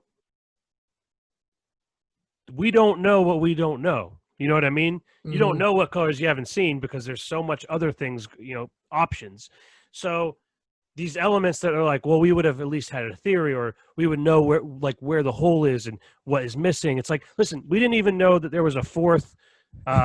What's the thing? The sun is made of plasma, which is not a solid, liquid, or gas. We didn't even know that till within recent history that there was a fourth. I can't even think of the word. A fourth mass of elements can be made of a fourth different kind of mass. Fourth state of mass. There you go. So, there's a whole category we didn't know existed until recently. So I'm sure there's many more. The level of hubris it takes from a human perspective to just dismiss everything. That's the problem with today is like you can't even ask questions anymore. Yeah. And that's one of the things Neil deGrasse Tyson says is like, he's like, I'm more afraid about, as we progress is like the questions we haven't even asked yet, which, will make your fucking brain just fall out of your head. And you're just like, anyways, continue. Well, no, that was it. That was what I was getting at. It's just that there's endless possibilities for what could be out there because we are such a small speck of fucking meaningless dirt in this universe, and we don't even know what lies past that. Yeah. We could be. You've seen Men in Black, right? Where they zoom out and we're in a fucking marble. Just the whole galaxy is in a fucking marble. I've seen Men in Back. Was that not the same thing? That's the movie you made over the weekend. But yeah, so I think that kind of what you were saying. I think that something crashed here a long time ago. We found it, and we're like, "Holy fuck! What even is this?" And it's just taken some time to reverse engineer it, and I think they're now starting to get closer to it. But this is where I come in with this. I think that maybe if it happened here, a lot of people point to Roswell, New Mexico, as in the 40s or whatever when that crash happened. If something like that happened here, who's to say it didn't happen somewhere else? And Russia's a big fucking place with a lot of open fucking places that shit like that could have crashed and nobody would have fucking known. You want to hear something that'll blow your mind? Iran is a Secretary of Defense or whatever the equivalent is in Iran. He has literally said like, "Oh, this has been an alien base for years." I'm not even joking. You can look that shit up. Yeah, I mean, not surprising. I mean, for somebody in the defense industry, should we? I feel remiss if we didn't bring up QAnon because that's the biggest conspiracy out there right now. Okay, so we have the reason that Malcolm says that is because me and him have very differing opinions on QAnon. Who wants to go first? You want to go first? Yeah, go ahead. Say what you will and do what you please. All right, so I said, do you want to go first? No, go ahead. You go first. Okay, all right. So I think that, listen, if you're familiar with the internet and you're familiar with 4chan, 8chan, Reddit, those kind of internet message boards, this is going to be a lot of people are not going to like what I have to say about this. But the analytics says nobody's listening this far, so that's true. That's true. So my thoughts on QAnon. So I think that if you're familiar with 4chan, 8chan, Reddit, a lot of things like this have happened in the past where someone says something and it ends up being partially correct, right? Now, if this guy would have made that first comment and things started coming true and then slowly started, putting out information very slowly and very, like, what's the word I'm looking for? Not bland, but like open-ended where it could fit, almost like an astrology, right? If you did like an astrology and complete vagueness. Exactly. I would have believed it more, but there's been so many times this guy's been fucking right. So if you're not familiar, somebody posted on a 4chan Reddit board in 2017. Yeah. 17. And basically, he posted a lot of stuff, but his biggest thing is that Trump was chosen by God to become president of the United States to rid the earth and the United States of all these pedophile elite. And the deep state. He's fighting the deep state. He's fighting the deep state. Fighting the good fight. I believe. Which I don't. So also just the way that he has stated these things is not exactly clear. There are kind of coded messages on these 4chan websites that people have, run with. It's a huge part of the Republican side of the government right now. A lot of these right-wing Republican people will believe this, like with their dying breath, that Q is real and that Donald Trump was chosen by God, like I said. One of the biggest detractors of QAnon is a man named Kevin Shipp, who you may be familiar with, Malcolm. He's a former CIA counterterrorism and counterintelligence staff investigator. Yeah. He's a big guy. He's a whistleblower for a lot of the CIA cover-up and bullshit. Surprised he's still alive. So I don't know how accurate his information is to still be living, but he's been in a bunch of different videos, but he is a QAnon detractor. And this is why. If you ever wanted to know what QAnon's beliefs are, it's real simple, Malcolm. You can just look at this. Yeah. So what this is the Q map, which he believes that everything is interconnected, from artificial intelligence signal to the sun, to the secret space program, to ancient aliens, to Antarctica, to Atlantis, to the moon, to Law of One, to the ancient boulder race, to the ancient Mars colonies, to the rainbow body, to the mystery of the universe, to Universal Studios, to DMT, to the asteroid belt, to 500,000 years ago, Maldark and Mars was an ancient war. So these are all things that this guy believes, right? So what this really is, and Malcolm has his own opinion, is someone who's LARPing. And if you don't know what LARPing is, it's called live action role playing. It's someone who takes on a persona and pretends to be somebody that he's not. So what happened was this guy went on these message boards. He got something right. And I even will give it credit that maybe he had some information. Maybe he got it from someone and he put it in a coded way to to get attention, and it worked. And I think that information was very limited, and I don't think he has any other information. He's been wrong many times and been discredited many times for whoever he is, whether it's one person, whether it's multiple people. But I think my favorite one was that I think the dumbest thing really for him was that he picks these dates that things are going to happen. And then when they don't happen, there's always a reason why they didn't happen. And that to me is a signal of someone that is just full of shit. So that's my take on it. I think it's almost fake. Like, I think it's almost like a joke, which could potentially be true. But yeah, I don't think I don't believe what he says, and I don't believe that he has any information that is credible. So go ahead. What do you have? So I'm on the other side of it. I'm not 100, like, this is the thing, because his messages are coded. A lot of shit I feel like gets muddied up, like he is predicting, but he's not. It's the people decoding it that predict it. And I think what he's really doing is highlighting the proclivities of the deep state.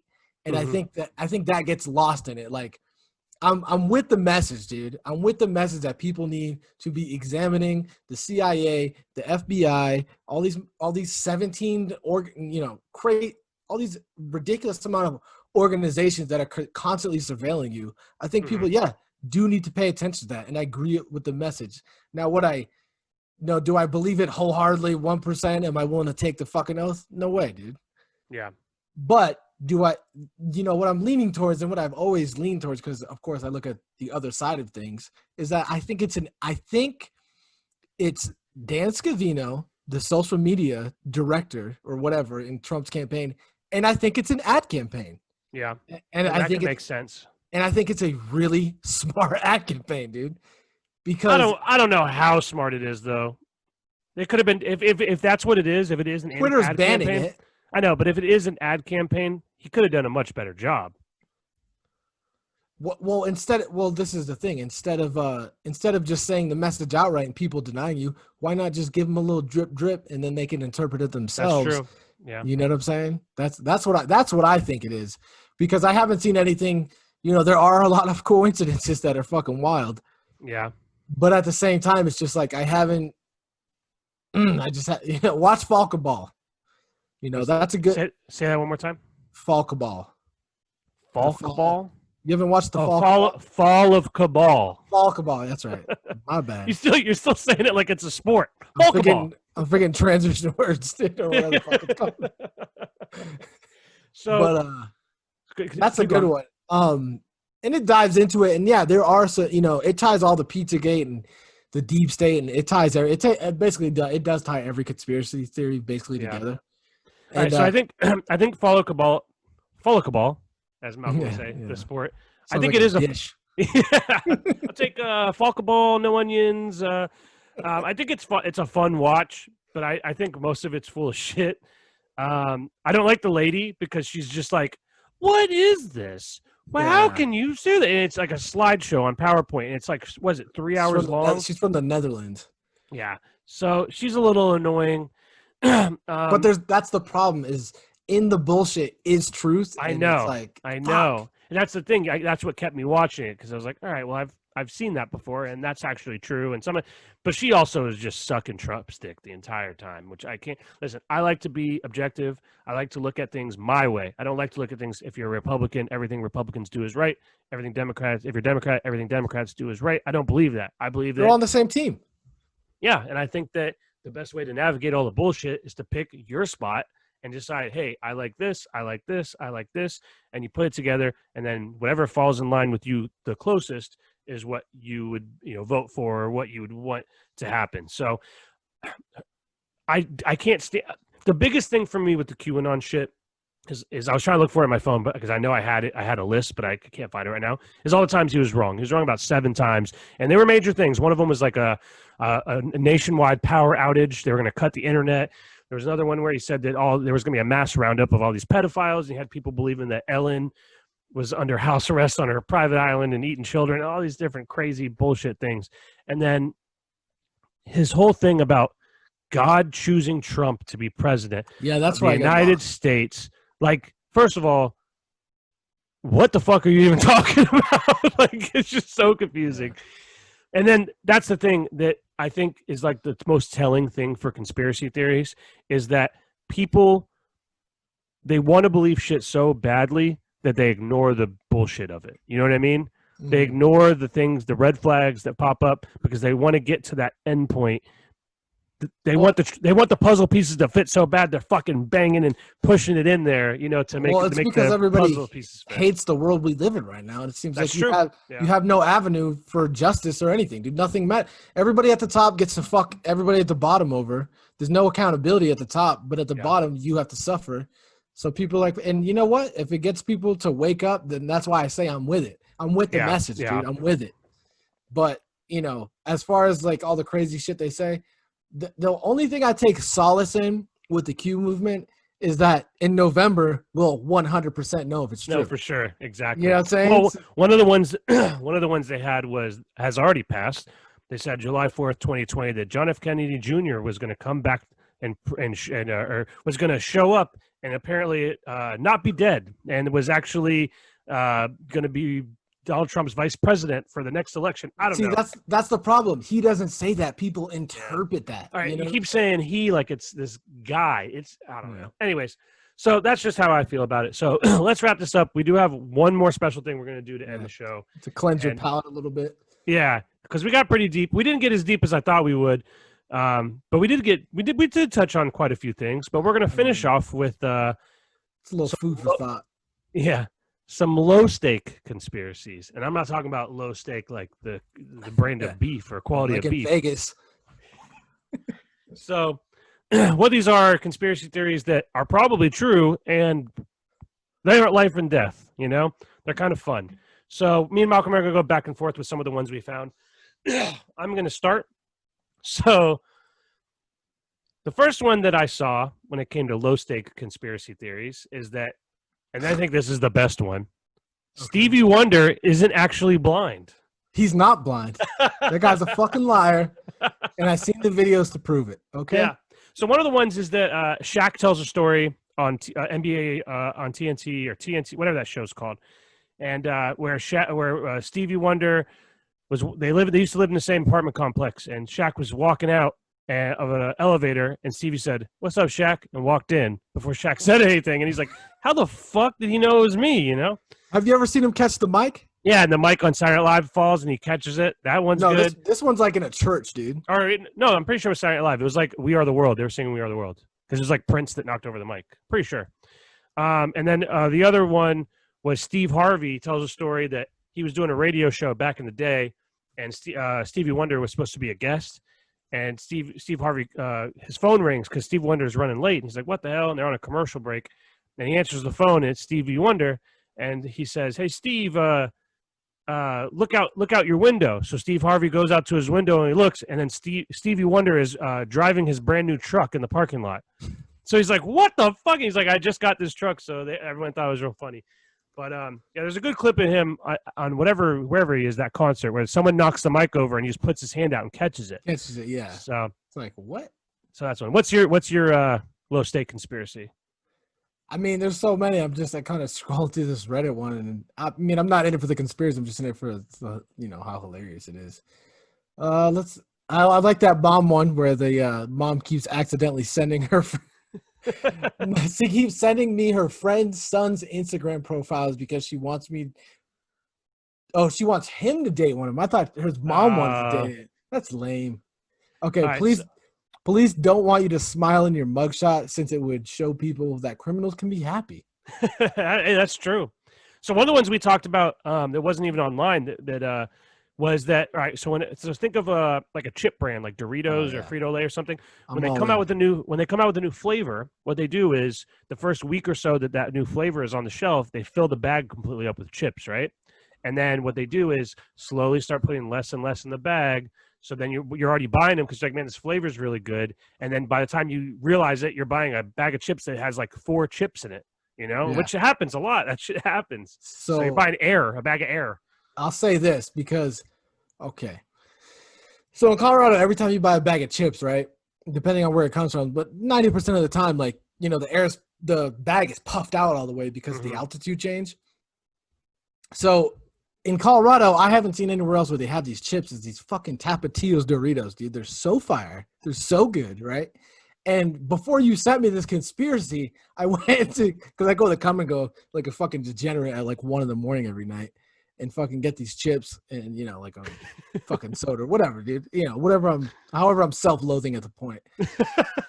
So I get these chips and like literally like 2 weeks ago, I was like, yo, what the fuck, dude? Like these, it seems like there's no chips in there anymore. Yeah. And then you send me that conspiracy and I'm like, oh, it all makes sense now. So, the deep state's real. Ellen's eating kids and they're fucking with my Tapatio Doritos, okay? And we need to get that under fucking control. All right, what's the next one you got? All right, let's see. There's so many on this fucking Reddit feed. This one, it doesn't even explain it in the title, but it says why women eat a lot of salads in media. So I don't even know what that means, but that's pretty wild. Okay. What was the other one? What was a good one? Santa Claus is just a front for a heroin operation.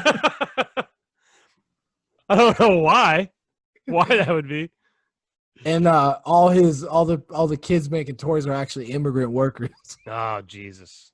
They're canceling Santa. All right. I saw one. It was like antivirus softwares don't really do anything. It's just like they're not really catching viruses. They're just telling you about the viruses that you could have got if you didn't have the antivirus. One that I saw was that Colgate increased the size of the toothpaste hole in the 60s to make it you consume more toothpaste so that you go through it quicker and you buy more. I also saw, this isn't a low stakes conspiracy theory. This is a low stakes conspiracy fact. Premium vodka is a marketing scam because vodka doesn't materially improve beyond the 3rd distillation. So everything maxes at Smirnoff. So there's literally no better. Because I've never heard of like 5th or 4th distillation of vodka. It is always like the 3rd, distilled 3 times. Yeah, and that's it. There's no 4th distillation, so you can't really go like any better than that 3rd distillation. So literally it maxes at Smirnoff. This one's good. The Bud Light, Coors, and Coors Light draft taps and bars are all connected to the same keg. It's all just piss water. Let's see. This was a common one that I've heard, and I think it has some legs. Apple products auto malfunction every 2 years, so you have to upgrade. But if you push through and live with the glitches, they will last decades. Which would make sense. They'd have your phone fuck up every time they drop a new one, so that you want to buy the new one. Well, yeah, because that's an actual conspiracy. Because I literally got an email for a class action lawsuit, and you can actually go do this right now. If you had an iPhone, it's because of you having to upgrade. Yeah. If you had an iPhone 6, 7, or 7S or whatever, you can actually get paid $25 if you upgraded because they settled on the class action lawsuit that they were making your software slower so you would buy another phone. That's awesome. That's a real one. Good to know. All right, so here's another one. This one is a proven conspiracy. This is not a theory anymore. All Fruit Loops are the same flavor, just different colors. And there was a New York Times article. I'm sorry, not New York Times. Time.com did a whole article breaking breakfast news. Fruit Loops are all the same flavor. That was in 2019. So it made Time magazine because that was Fruit Loops are all the same flavor. Which I don't know if I believe that. I feel like they're different flavors. You think they're different flavors? I don't know. I never thought about it. Are you like, I want the blue ones over the orange ones? No, you're not. They're all the fucking same. You got any more? Let me see if I can find one. Let's see. Milk is in the back of the supermarket to make you walk the aisles to buy other stuff. I see. I could believe that. That's a real one. That's just marketing. It's real. Yeah. I saw one that it was the door close buttons in the elevator don't actually do anything. It just like makes you waste time thinking about it. So the door's closed. I think those are bullshit, dude. Because you never hit one. It's never like close right away. Yeah. Nah, dude. Come on, bro. Here we go. I'm reading this live. So the rise of step sibling porn is is a subtle rebranding of the more taboo, barely legal genre. The only way two new step siblings live together is if they were both living with their parents, i.e., in high school. Yeah. Almost all step sibling porn is therefore implied barely legal. One Yeah. tap for another. I like that. So yeah, I could see that one. There's a lot of these, like I said, they're low stakes because it doesn't really matter if they're true or not. But Yo, this is a good one. Joe Biden doesn't make any gaffes and was 100% mentally sound. He is actually just a comedian promoting his new Netflix special. Quotations, president of what now? I'm Joe Biden, Joe Biden's husband. All right, let's wrap this up. Paid out of Obama's book. No kidding. All right, let's wrap this up. This has been fun. This has been a good one. We'll definitely do this again. I came into this thinking I didn't know what was going to happen. A few drinks in, we'll see where it takes us. But we did about 2 hours. So thank you for everybody that listened and tuned in. Follow us on Instagram and Twitter at @scam_podcast. Let's update people on the Instagram situation a little bit because we might be changing our name. We'll worry about that. We'll worry about that when we get to that. Yeah, we'll worry about that when we get to that. Right now, it's still at @scam_podcast. You want to talk about a conspiracy? There's one right there, dog. Yeah. What Malcolm's referencing is that Twitter and Instagram, Twitter not so much. Instagram is limiting what we're able to do on the app right now because it's technically a business account. Not really sure what the guidelines are there. I've reached out to them numerous times. They have not gotten back to me. So hopefully we get that sorted out soon. Twitter, on the other hand, is just straight up was like, hey, you'll have your account back in a few days. But it's something we're learning because we didn't know, with both of us being signed in at the same time, we're in different places trying to use the accounts. They thought we were robots and they've been our account. I understand that though, because there was a lot of those multi-level marketing shit where they do the same thing and they try to get people to, hey, become a member and then you can make money off other members and then recruit more members. So, I mean, I get that. That's a real conspiracy. I know. That's not even a conspiracy. It's the thing that happens.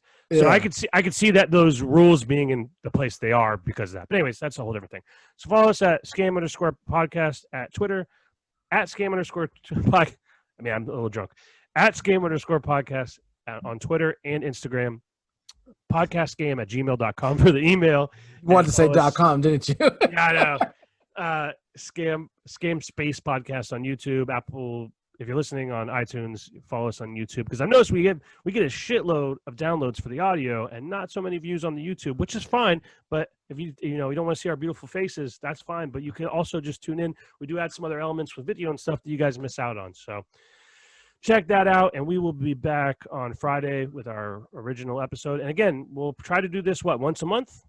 Sure. We'll do something fun like this. We'll either be conspiracies or some other bullshit, or maybe we'll deep dive in just something maybe a listener gives us. Literally anything. Throw some ideas at us. And we've been getting some fantastic emails. Oh, you know what? I should pull up that. We did get one conspiracy email. So before we sign off, the Tataria. Find it. Yes. Actually, we got two. So someone asked us to look into, what was it? Tataria? Was that the name of it? Tataria, yeah. And you said you did some research. What did you find? Yeah, I read about it a little bit. It doesn't really seem like a conspiracy. It's basically like these Muslims had not taken over, but had ruled a part of modern day Russia, and basically it looked like it was like northeast, like northeast, yeah, Europe, north of Siberia Asia. area, yeah. And they were just basically saying that the Russian government was trying to hide the history of the Muslims, which really doesn't seem too fucking out of place to me. I mean, that's what it looked like. They were pretty far advanced. Like it was like a thriving civilization that nobody really knew about. Yeah, I mean, it doesn't really seem like a conspiracy. I mean, people trying to hide, I mean, that's literally what they're trying to do right now. They're trying to cancel history classes. So people trying to hide history, it doesn't really seem too far-fetched to me. Yeah, I did very limited research on it. So the place was called Tartaria. If you know anything about it or any more information, please feel free to send it in. But from what I saw, it looked like it was just a thriving culture civilization that Russia was ashamed of in its history and tried to overshadow and delete basically from the history books. Yeah, exactly. So we have one other question. It's from our friend Becky. She said, do you think Corona is actually a way to prove that vaccines work and everyone that didn't have vaccines as a kid in the 90s are the people dying from Corona and they're proving a point? Interesting to think about. No, I think certain vaccines are real. I think we should do our due diligence and test all the vaccines. Do I think we should believe vaccines wholeheartedly 100%? No, because Yeah. that's why we don't have a coronavirus vaccine right now. Yeah, It's exactly. because they got to test them. Yeah. That was one of the ones I was going to bring up, the anti-vax people. Hey, if you don't want to vaccinate your kids, that's your Having that choice. said, I don't think you should have to vaccinate you.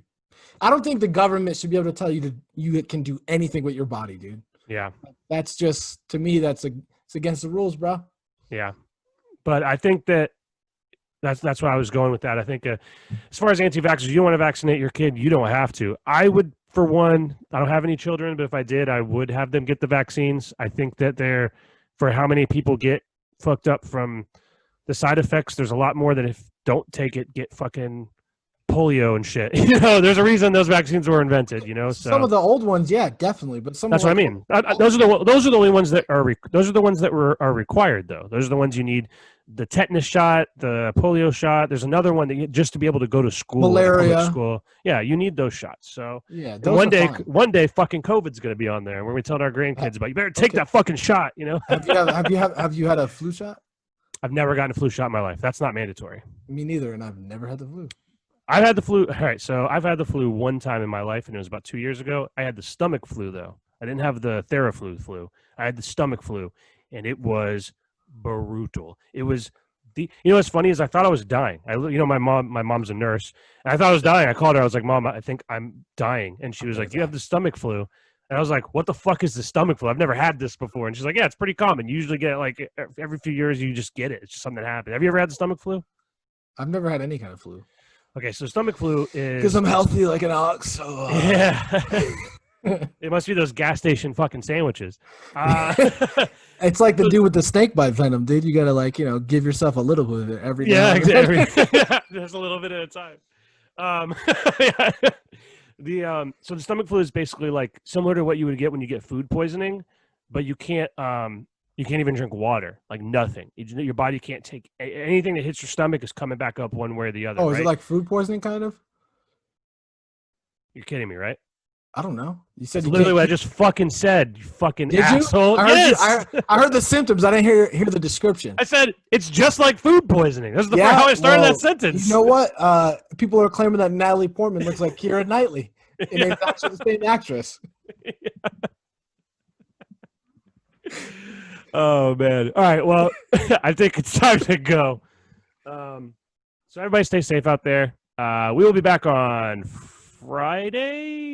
Thursday night, Friday morning. Just keep an eye on that. Again, thanks everybody for all the support. Keep emailing us, keep liking, keep subscribing. Tell your friends, tell your family, tell your mom, tell your cousin. Yeah. And if you're listening to this and you're not into conspiracies, but you have that crazy lunatic cousin of yours that is, send him this podcast because I'm sure he will enjoy. We want to interview him. Tell him to come on. But thanks everybody. Again, this is not something this for everyone, and we understand if you didn't listen, if you didn't get this far. If you did get this far, congratulations. That means you're in it for the long haul with us, and we really do appreciate it. And let us know what you think of this episode. If you liked it, let us know so we know to do more. If you didn't like it, then fuck off. No, I'm just kidding. If you didn't like it, that's fine too. Let us know that so we know not to make another one. But again, thank you for all the continued love and support. We're going to keep churning out these episodes, and you guys keep liking them, and we will keep making them. All right. So I'm out of here. Malcolm, any final thoughts? No, that's it. Ellen's a Satanist. She eats. All right, guys. See ya. All right, bye.